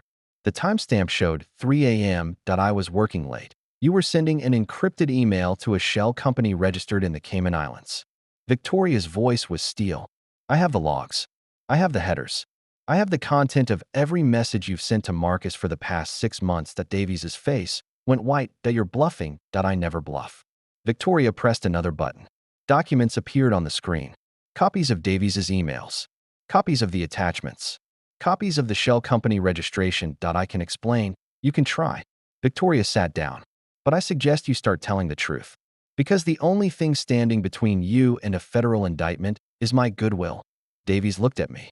Then at Victoria. Then back at me. He approached me 6 months ago. Davies said quietly. Marcus. He said you were going to destroy the company. He said he needed someone on the inside to protect the shareholders. Protect the shareholders? He's trying to steal the company. I didn't know that. Not at first. Davies's voice cracked. By the time I realized what he was doing, I was in too deep. He had evidence. Photos. Conversations. He would have ruined me. So you chose to ruin us instead. I chose to survive. Davies looked at Victoria. I'm sorry. Truly. I never wanted to hurt you, that you've hurt the company. You've hurt the family. You've hurt me. Victoria's voice was quiet. But you're going to help me fix it. How? You're going to keep feeding Marcus information. But from now on, the information comes from me. You'll be my double agent. And when this is over, you'll testify against him. And if I refuse, then I release everything I have to the SEC, the FBI, and every news outlet in the country. You'll spend the next 10 years in federal prison. Davies was silent for a long moment. Okay. He said finally, I'll do it. Good. Victoria nodded. You're dismissed. Davies stood up and walked out without looking back. The door closed behind him. I let out a breath I didn't realize I'd been holding. That was incredible. That was necessary. Victoria sank into her chair. He's a liability now. But he's also an asset. We use him carefully. And we win. And if he betrays us, then we bury him. She looked at me. Along with Marcus. The next phase of the plan required precision. I crafted a set of documents that appeared to show Victoria preparing to sell a minority stake in the company to a Chinese investment firm. The deal was structured to dilute Marcus's shares and reduce his influence on the board. It was a lie. A complete fabrication, but it was a believable lie. Davies forwarded the documents to Marcus. Within hours, Marcus responded. He was furious. He called an emergency board meeting to block the sale.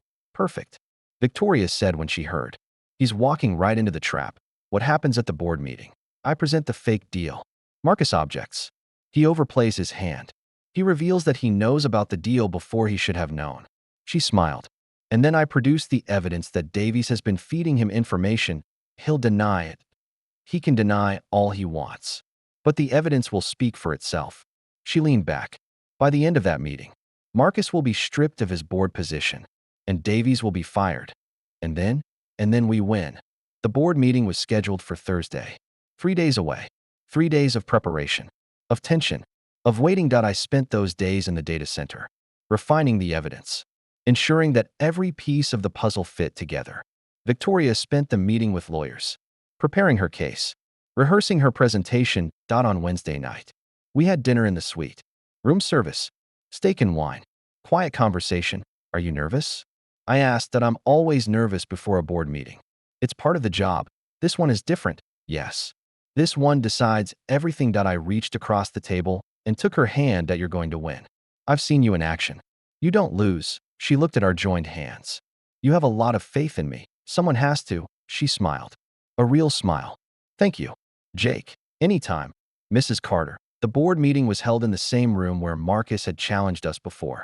The same table, the same chairs, the same faces, but this time, the energy was different. Marcus sat at the head of the table, confident, smug. He thought he had won. He was wrong. Thank you all for coming. Victoria began. I've called this meeting to discuss a proposed transaction that has significant implications for the company. She presented the fake deal, the Chinese investment firm, the share dilution, the restructuring of the board. Marcus listened. His expression darkened. This is unacceptable, he said when she finished. Selling shares to a foreign entity? Diluting our ownership?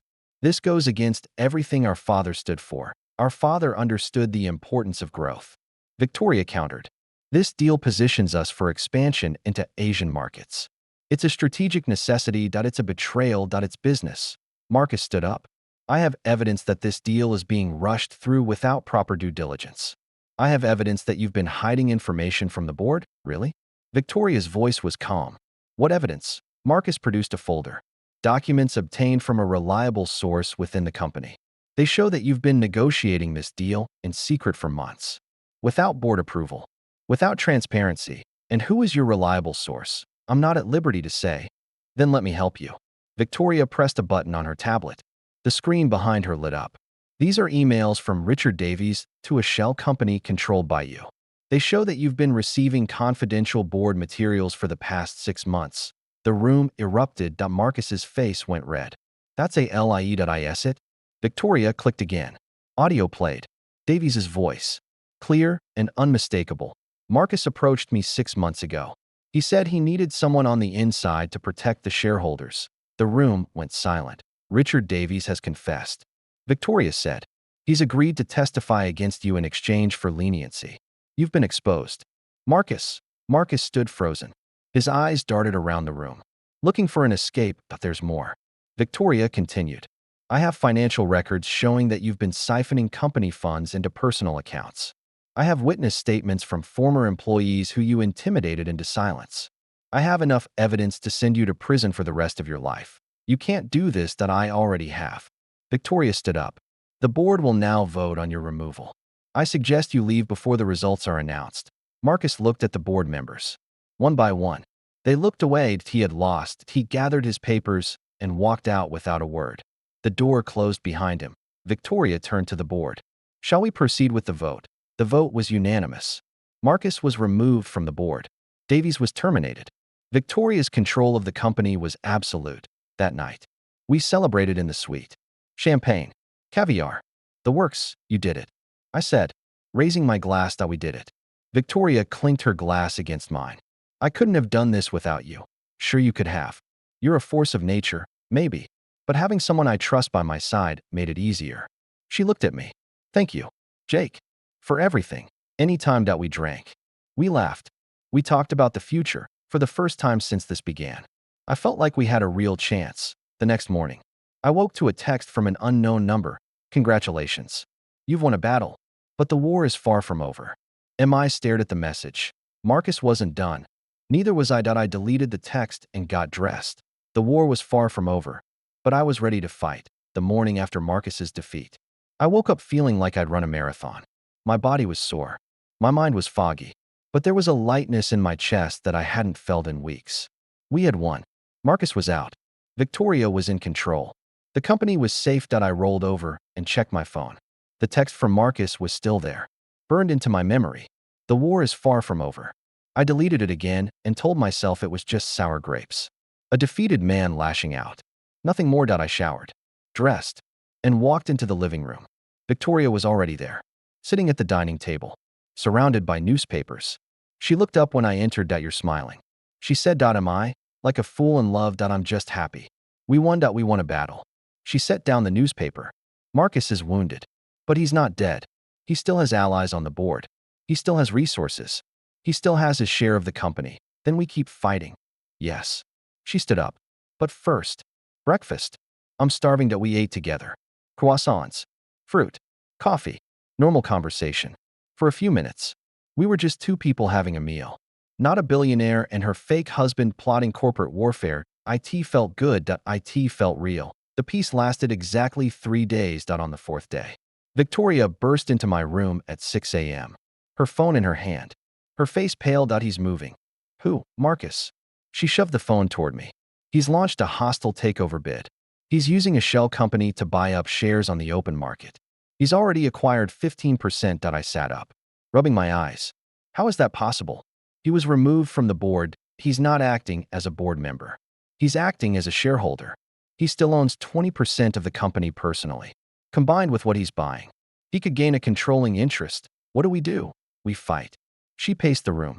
I'm calling an emergency board meeting. We need to authorize a share buyback to dilute his holdings. But that requires capital. Lots of capital. How much? 500 million. Minimum. I whistled. That's a lot of money. I have access to credit lines. But it will take time to liquidate assets. She stopped pacing. Time we don't have. Then we buy time. How? I thought for a moment. What if we make him think we have more resources than we do? Leak false information about a major investor backing us. Make him hesitate that he won't hesitate. He's committed. Then we need another angle. I stood up. Let me look at the numbers. There might be something we're missing. I spent the morning in the data center, combing through financial records. Victoria's team had already analyzed the situation, but they were looking at it from a business perspective. I was looking at it from a technical one. There had to be a weakness in Marcus's strategy, a flaw in his execution, something we could exploit. I found it at 11:47 a.m. Marcus's shell company was registered in Delaware. Standard practice for anonymity. But the registration had been filed by a law firm that also represented several of Marcus's other ventures. A law firm that had recently been investigated by the SEC for securities fraud. It wasn't much. But it was a thread. I pulled it. The law firm's records were sealed. But I found references in public filings. References that suggested the firm had been involved in multiple questionable transactions. Transactions that could be interpreted as market manipulation If I could prove that Marcus was using a tainted law firm to execute his takeover, I could challenge the legality of his share purchases. Buy us time while the courts sorted it out. I called Victoria. I think I found something. Tell me. I explained my theory. She listened without interrupting. It's a long shot. She said when I finished, long shots are all we have right now. True. She paused. I'll have our legal team look into it.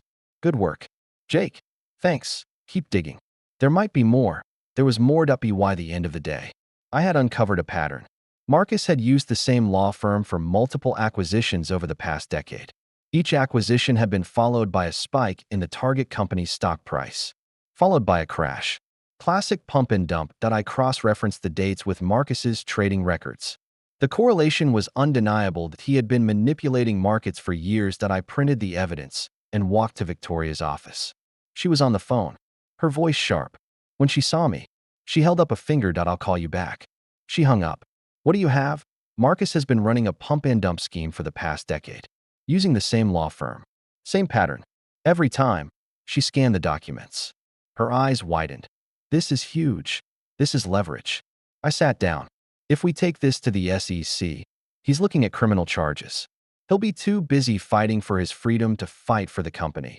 But it will take months for the SEC to investigate. Months we don't have. Then we don't wait for the SEC. We leak it to the press. Create a scandal. Force him to back off while he tries to control the damage. She stared at me. That's brilliant. I have my moments. More than moments. She stood up and walked around the desk. You're becoming indispensable. Jake Carter, just doing my job. Your job was to be a prop. You've become much more than that. She touched my arm. Thank you. Anytime. The leak went out the next morning. A carefully crafted anonymous tip to the Wall Street Journal, accompanied by redacted documents. The story broke by noon. Ashford Air under investigation for market manipulation. Marcus's office released a denial within hours. But the damage was done. His share purchases stalled as investors grew nervous. The shell company's stock price dropped. Marcus was forced to divert resources to damage control that we had bought ourselves a week. Maybe 2.it wasn't enough to win. But it was enough to breathe. That night, Victoria and I had dinner on the balcony. The Paris skyline stretched before us, glittering and beautiful. A bottle of Burgundy sat between us.to buying time. Victoria said, raising her glass. To buying time. We drank. What happens next? I asked. Marcus will regroup. He'll find a way to spin the story. He has connections in the media, friends in high places. She set down her glass. But we've slowed him down. Given ourselves room to maneuver. And then we find another angle, another weakness, another way to beat him. She looked at me. Together, we sat in silence for a moment, watching the lights of the city. Jake. Victoria said quietly. Yeah? When this is over, when we've won. What will you do? I haven't thought that far ahead. Think now. I considered the question. $10 million. Freedom. A new life. I don't know. I admitted. I never expected to be here. I never planned for any of this. Neither did I. She turned to face me. But I'm glad you're here. Me too. She reached across the table and took my hand. Her fingers were warm, soft. We should get some sleep. She said, tomorrow will be long. Okay. But neither of us moved. We stayed there, hand in hand, watching the city. And for a moment, the war didn't matter. Only this. Only us. The next morning, I woke to find Victoria standing over my bed. Get up. We have a problem. I sat up, rubbing my eyes. What now? Marcus has a new lawyer, a shark named Preston Hollister. He's filed an injunction to stop the share buyback. On what grounds? Shareholder rights violations. He's claiming that the buyback unfairly dilutes minority shareholders. She handed me a tablet. The hearing is tomorrow. We need to be ready. I scanned the legal filing. It was aggressive, well-written, and full of half-truths. He's good, he's the best, which is why we need to be better. She sat on the edge of the bed. I've called in our legal team. They're flying in from New York. But they need direction. They need to know what angle to pursue. What angle do you want to pursue? The truth. She looked at me. Marcus is a fraud, a manipulator, a criminal. We need to prove that in court, but that's going to take time. Evidence, witnesses, then we buy more time. She stood up. Find me something. Anything. A hole in his argument. A contradiction in his filing. I need ammunition. I spent the rest of the day dissecting Marcus's legal filing. It was meticulous, almost flawless. Almost that I found the flaw at 9 p.m. A discrepancy in the timeline. Marcus claimed that the share buyback violated shareholder rights because it was authorized without proper board notification. But the board notification requirement had been waived in a previous resolution, passed 3 years ago. When Marcus himself had pushed for similar measures, he had contradicted his own precedent that I called Victoria. I found it. Tell me. I explained. She listened. When I finished, she was quiet for a moment. That's enough to delay the injunction. Not defeat it, but delay it. Delay is all we need. True. She paused. Good work. Jake, get some sleep. Tomorrow, we fight.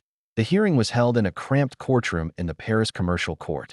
Victoria sat at the plaintiff's table, flanked by her legal team.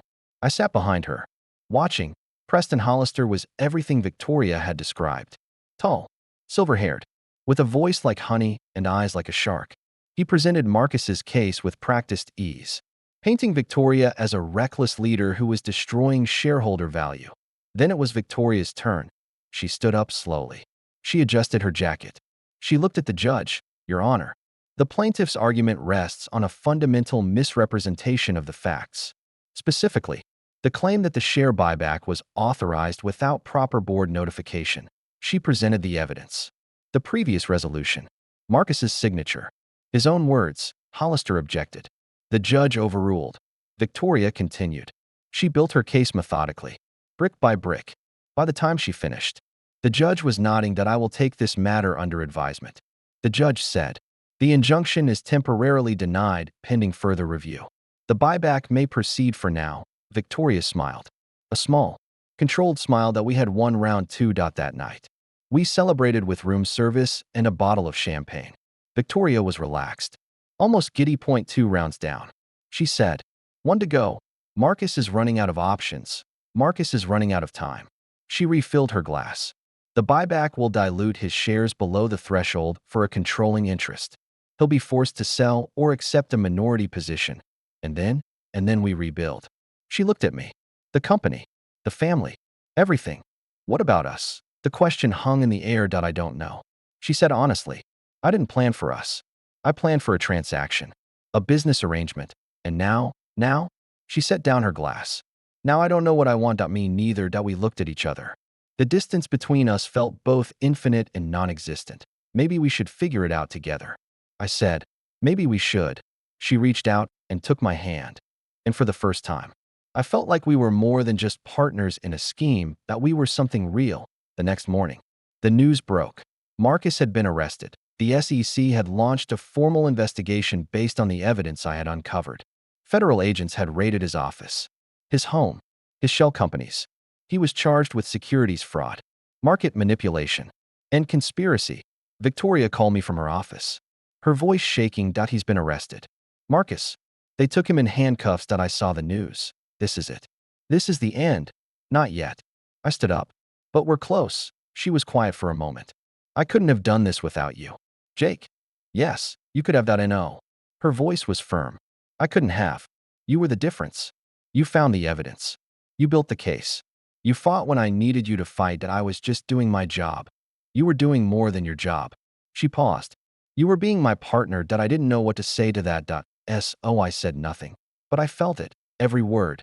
That evening, Victoria called me to her office. The sun was setting over Paris, casting golden light through the windows. I have something for you, she said. She handed me an envelope. What is this? Open it. I opened it. Inside was a check for $10 million. The payment, she said. Early. You've earned it. I stared at the check. $10 million. Everything I'd ever wanted. Thank you. I said. Don't thank me. You earned it. She paused. But I have a question. Asked. Will you stay? I looked at her. At the woman who had changed my life. Who had shown me a world I never knew existed. Who had become more than a business partner. I don't know. I said honestly. I need to think about it. Take all the time you need. She smiled. I'm not going anywhere. I folded the check and put it in my pocket. $10 million. And a choice to make. The hardest choice of my life. The check sat on my nightstand for 3 days. $10 million. A number so large it barely felt real. I picked it up every morning, stared at it, and put it back down. I couldn't deposit it, couldn't cash it, couldn't even bring myself to fold it properly, because depositing that check meant accepting that this was over. That my time with Victoria was a transaction, completed and closed. That I would walk away with the money and leave behind the only woman who had ever made me feel like I mattered. I was still staring at it on the fourth morning when my phone rang. Unknown number. I almost didn't answer. Hello, Mr. Carter. The voice was female, professional, with a slight British accent. My name is Detective Inspector Sarah Chun. I'm with the Metropolitan Police Fraud Unit. I need to speak with you regarding an ongoing investigation. My blood ran cold. What investigation? Marcus Ashford's financial activities. We've uncovered evidence that suggests you may have been complicit in certain transactions. That's ridiculous. I helped expose him, did you? Or did you help him cover his tracks? Her voice was calm, measured. I have documents that suggest otherwise. I'd like you to come in for an interview. Voluntarily. Today. This sounds like a trap, that it's an invitation to cooperate. If you refuse, I'll be forced to obtain a warrant for your arrest. My heart hammered in my chest. I need to call my lawyer. You have 1 hour. After that, I'll assume you're not cooperating. The line went dead. I stood frozen. The phone still pressed to my ear. Arrest. Complicity. Cover up. The words bounced around my skull like pinballs. I found Victoria in her office, reviewing documents. She looked up when I entered, saw my face, and immediately set down her pen. What happened? Metropolitan Police. A detective inspector named Sarah Chun. She wants to interview me about Marcus. She says I'm a suspect. Victoria's face went pale. That's impossible. You helped us build the case against him. She claims to have evidence that I was complicit. She gave me 1 hour to call a lawyer before she issues a warrant. Victoria stood up. This is Marcus's doing. Even from jail. He's pulling strings. Can he do that? He has connections everywhere. Judges, politicians, police officers. She walked around her desk. We need to get ahead of this. I'm calling our legal team. And me? What do I do? You go to the interview. You tell the truth. You let our lawyers handle the rest. And if they arrest me, they won't. She said it firmly. But I saw the uncertainty in her eyes. I won't let them. The interview was held at Scotland Yard, a gray building that smelled like stale coffee and desperation. I sat in a sterile room, a metal table bolted to the floor, a recording device blinking red in the corner. Detective Inspector Chun entered. She was shorter than I expected, with sharp eyes and a no-nonsense demeanor. She carried a folder thick enough to choke a horse. Mr. Carter, thank you for coming. Did I have a choice? Always. She sat down across from me. But cooperation looks good in court. I haven't done anything wrong. Then you have nothing to worry about. She opened the folder. Let's start with your relationship with Marcus Ashford. When did you first meet him? The night after I married Victoria. He called me, offered me double what she was paying to walk away. And you refused? I considered it. Ultimately, I declined. Why? Because I didn't trust him. Because Victoria had been honest with me. Because I made a deal and I intended to keep it. Chun nodded, making notes. And after that, did you have further contact with him? He approached me at a gala in Paris. Tried to intimidate me. His men attacked me in a restroom. I defended myself. Did you report the assault? No, why not? Because Victoria handled it. She threatened him. He backed off. Convenient. Chun turned a page. Let's talk about the evidence you allegedly uncovered against Marcus. The emails, the financial records, the shell companies. I found them, traced them, presented them to Victoria. Allegedly. I have witnesses. Documentation. Logs. So you say? She leaned forward. But here's what I don't understand. Mr. Carter, you're a mid-level software engineer with no forensic accounting training. Yet you managed to uncover a sophisticated money laundering operation that had been running for years. How? I got lucky. Luck doesn't produce 300 pages of admissible evidence. She tapped the folder. Unless someone fed you the information. Are you accusing me of something? I'm asking questions. She smiled. That's my job. The interview continued for 2 hours. Chun circled back to the same points. Probing. Testing. Looking for inconsistencies. I answered as honestly as I could, sticking to the facts, letting the lawyers handle the rest. When it was over, I was exhausted, but I was free. For now, Victoria was waiting for me outside. She rushed toward me as soon as I emerged. Well, they didn't arrest me, but they're not done. Chun made that clear. She's fishing. Marcus put her up to this. Victoria took my arm. We need to accelerate our timeline. End this before he can cause more damage. How? By calling a shareholder meeting. Forcing a vote to remove Marcus's remaining influence. Permanently. When? Next week. I've already started the process. Then let's finish it. The shareholder meeting was held in the same boardroom where Marcus had been humiliated. But this time, the atmosphere was different. Tense. Electric. Everyone knew what was at stake. Victoria stood at the head of the table, commanding the room. Thank you all for coming. We're here to vote on a resolution to remove Marcus Ashford from all remaining positions within the company and to revoke his voting rights as a shareholder. Murmurs rippled through the room. This is unprecedented. One board member said, "These are unprecedented times." Victoria's voice was steel. Marcus has been charged with securities fraud, market manipulation, and conspiracy. He is a liability to this company. We cannot afford to let him retain any influence. The vote requires a 2/3 majority. Another member said, "Then I suggest you vote wisely." The ballots were distributed, filled out, collected. The counting took 10 minutes. When the results were announced, Victoria had 1.68% in favor. Marcus was stripped of everything that night. We celebrated in Victoria's penthouse. Champagne, music, laughter. We did it, she said, raising her glass. We actually did it. We did it together. She looked at me, her eyes soft. I meant what I said earlier. I couldn't have done this without you. Sure you could have no. She set down her glass. I've been fighting alone for so long. I forgot what it felt like to have someone in my corner. Someone I could trust. You can trust me. I know. She stepped closer. That's what scares me. Why? Because I didn't plan for this. I didn't plan for you. She reached up and touched my face. But I don't want to lose you. You won't. Promise? Promise. She kissed me. Softly. Gently. A kiss that said everything words couldn't. And for the first time in my life, I felt like I was exactly where I was supposed to be. The next morning, I woke up in Victoria's bed. She was still asleep. Her hair spread across the pillow. Her face peaceful. I watched her for a moment, memorizing the curve of her jaw, the flutter of her eyelashes. Then my phone buzzed out a text from an unknown number. Check your email. You'll want to see this. I sat up, my heart racing. I opened my email. There was a video attachment. I clicked play. The video showed me 3 weeks ago, in the data center. I was accessing files, transferring data. The timestamp matched the night I had discovered Davies' betrayal, but the video had been edited, spliced, made to look like I was copying confidential information for my own purposes. Below the video was a message. I have copies of this video. I have copies of your login logs. I have enough evidence to convince any jury that you were working with me from the beginning.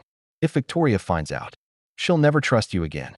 If the police find out, you'll go to prison. You have 24 hours to disappear. If you don't, I release everything. I stared at the screen, my blood turning to ice. Marcus had played me. He had set me up from the beginning, and now he was going to destroy me. I looked at Victoria, sleeping peacefully beside me. I had a choice. Tell her the truth and risk losing everything. Or disappear and protect her from the fallout. I grabbed my phone and walked out of the bedroom. I had 24 hours to decide, and I had no idea what to do. I stood in the living room, staring at my phone, the video still burning in my memory. 24 hours. That's all Marcus had given me. 24 hours to disappear, to abandon everything I had built with Victoria, to become a fugitive from a crime I didn't commit. My hands were shaking. My mind was racing. Every instinct told me to run, to grab the check, to disappear into the night and never look back. $10 million was enough to start a new life anywhere in the world. I could change my name, dye my hair, vanish into the crowd. But then I thought about Victoria. The way she looked at me, the way she kissed me, the way she said she trusted me. If I ran, I would lose her forever. If I stayed, I might lose her anyway. I walked back to the bedroom. Victoria was still asleep, her breathing slow and even. I sat on the edge of the bed and watched her for a long moment. Then I made my decision. I reached out and gently touched her shoulder. Victoria. She stirred, her eyes fluttering open. Jake? What time is it? Early. We need to talk. She sat up, immediately alert. What's wrong? I handed her my phone.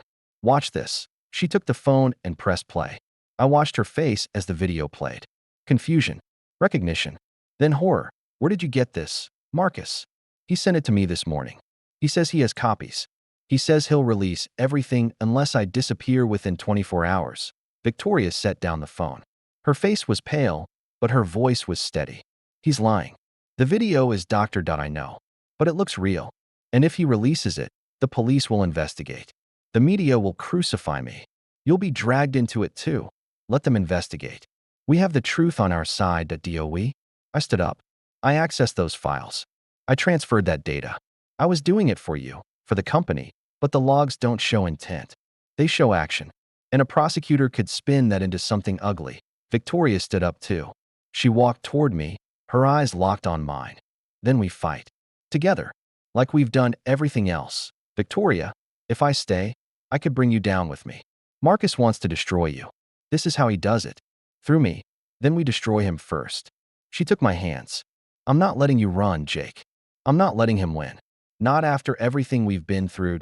He has 24 hours. Then we have 24 hours to find a way to beat him. The next 12 hours were a blur of activity. Victoria called her legal team, her security team, her network of contacts. I sat in the data center, combing through every file, every log, every piece of data I could find. There had to be something. Some clue. Some piece of evidence that proved the video was doctored. I found it at 8 p.m. A metadata anomaly. The video file had been created on a computer that didn't exist in the data center. The file structure was inconsistent with the security camera system. The timestamps had been altered, but proving it would require access to Marcus's original files. Files he would never voluntarily surrender. I called Victoria. I found something. But it's not enough. Tell me anyway. I explained. She listened. When I finished, she was quiet for a moment. There's another way. What? Marcus is in jail. But he's not alone. He has a lawyer, a fixer, someone who handles his dirty work. She paused. I know who it is. And I know how to flip him. How? Money. Immunity. A way out. Her voice hardened. Everyone has a price, Jake. Even Marcus's most loyal soldiers. The fixer's name was Vincent Marchetti. He was a former FBI agent turned private investigator, a man who had spent decades cleaning up messes for wealthy clients. He was also deeply in debt, thanks to a gambling addiction that had spiraled out of control. Victoria arranged a meeting. Neutral ground. A hotel room in the 8th arrondissement. Marchetti arrived looking nervous. He was a heavy-set man with tired eyes and a cheap suit that didn't fit. Mrs. Ashford, he said. This is unexpected. Cut the pleasantries, Vincent. You know why I'm here. I have no idea what you're talking about. Marcus. The video. The frame job.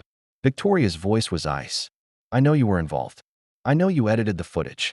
I know you delivered it to him. Marchetti's face went pale. I don't know what you're talking about. Let me refresh your memory. Victoria pulled out a folder. These are your bank records, showing deposits from a shell company controlled by Marcus, totaling $500,000 over the past 3 months. That's consulting fees. Consulting fees for what? Editing security footage? She smiled.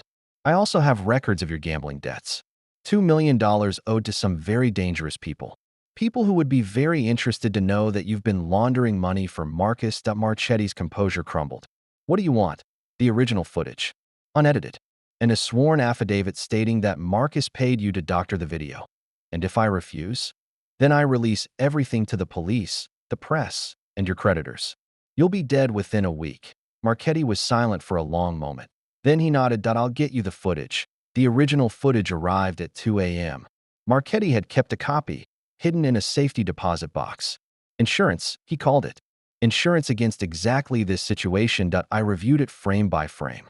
The unedited version showed me accessing the files, transferring the data, but it also showed Victoria's authorization, the context of the investigation, the legitimate purpose of my actions. The doctored version had cut all of that out. Made it look like I was acting alone, acting in secret. With the original footage, we could prove the frame job. We could clear my name. We could bury Marcus for good. Victoria watched me review the footage, her hand on my shoulder. We did it. She said we did it. Now we finished this. The next morning, Victoria called a press conference. The same hotel ballroom where Sarah had ambushed us. The same reporters. The same cameras. But this time, Victoria was in control. Thank you for coming, she began. I have a statement to make regarding the ongoing legal proceedings against my uncle, Marcus Ashford. She presented the evidence. The original footage. The doctored version. Marchetti's affidavit. The bank records. The shell companies. Marcus Ashford attempted to frame my husband, Jake Carter, for crimes he did not commit. He manipulated evidence. He bribed witnesses. He abused the legal system to protect himself and destroy an innocent man.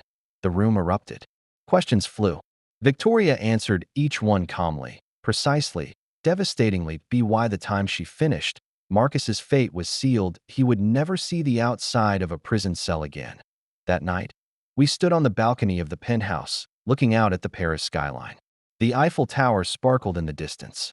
The city hummed below us. "It's over," Victoria said. "It's over." She turned to face me. "What happens now? I don't know." I looked at her. The deal was 6 months. We're not even halfway there. The deal was $10 million for a fake marriage. She stepped closer. "But nothing about this has been fake. Not for me. Not for me either." "Then stay." Her voice was soft, almost vulnerable. "Not because of the money. Not because of the contract. Stay because you want to. Stay because this is real." I looked at her. The woman who had changed my life. Who had shown me a world I never knew existed. Who had become more than a partner, more than a friend. "That I'm not going anywhere," I said. She kissed me. Long and deep and full of everything we had been through. When she pulled away, she was smiling. "Good. Because I have another proposal for you." "Another proposal?" She reached into her pocket and pulled out a small velvet box. "This time, it's real." She opened the box. Inside was a ring. Simple. Elegant. Perfect. "Jake Carter. Will you marry me? For real this time?" I stared at the ring. At her. At the woman who had turned my life upside down and made me feel alive for the first time in years. "Yes," I said. "Absolutely yes." She slipped the ring onto my finger.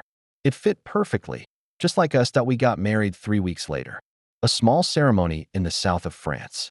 Just us, a handful of close friends, and a priest who didn't ask too many questions. Victoria wore a simple white dress. I wore the gray suit from the tailor. We said our vows under a canopy of olive trees, the Mediterranean Sea glittering in the distance. When the priest pronounced us husband and wife, Victoria kissed me. Not a staged kiss. Not a performance. A real kiss. Full of love and promise and forever. 6 months later, I sat in my office at Ashford Technologies, looking out at the Chicago skyline. My office. Not a cubicle. Not a temp desk. My office. Victoria had promoted me to Chief Technology Officer. I was responsible for overseeing the company's entire technological infrastructure. It was a job I had never imagined I could do, but I was doing it. And I was good at it. My phone buzzed. A text from Victoria. "Dinner at 8. Don't be late. I have news." I smiled and typed back. "What kind of news?" "The kind that requires champagne." I saved the message and stood up. Whatever it was, I was ready, because I had everything I needed. A woman I loved. A life I never imagined. A future I couldn't wait to live. And a black card in my wallet that I never used, because I didn't need it anymore. That I had something better. I had her. That night, we sat on the balcony of our new apartment, a bottle of champagne chilling beside us. The Chicago skyline stretched before us, glittering and alive. "Okay," I said. "What's the news?" Victoria smiled. A mysterious, knowing smile. "I'm pregnant." The words hung in the air. "Pregnant? Pregnant." She laughed. "We're going to have a baby." I stared at her. At the woman who had changed my life. Who had given me everything I never knew I wanted. A baby. "Are you happy?"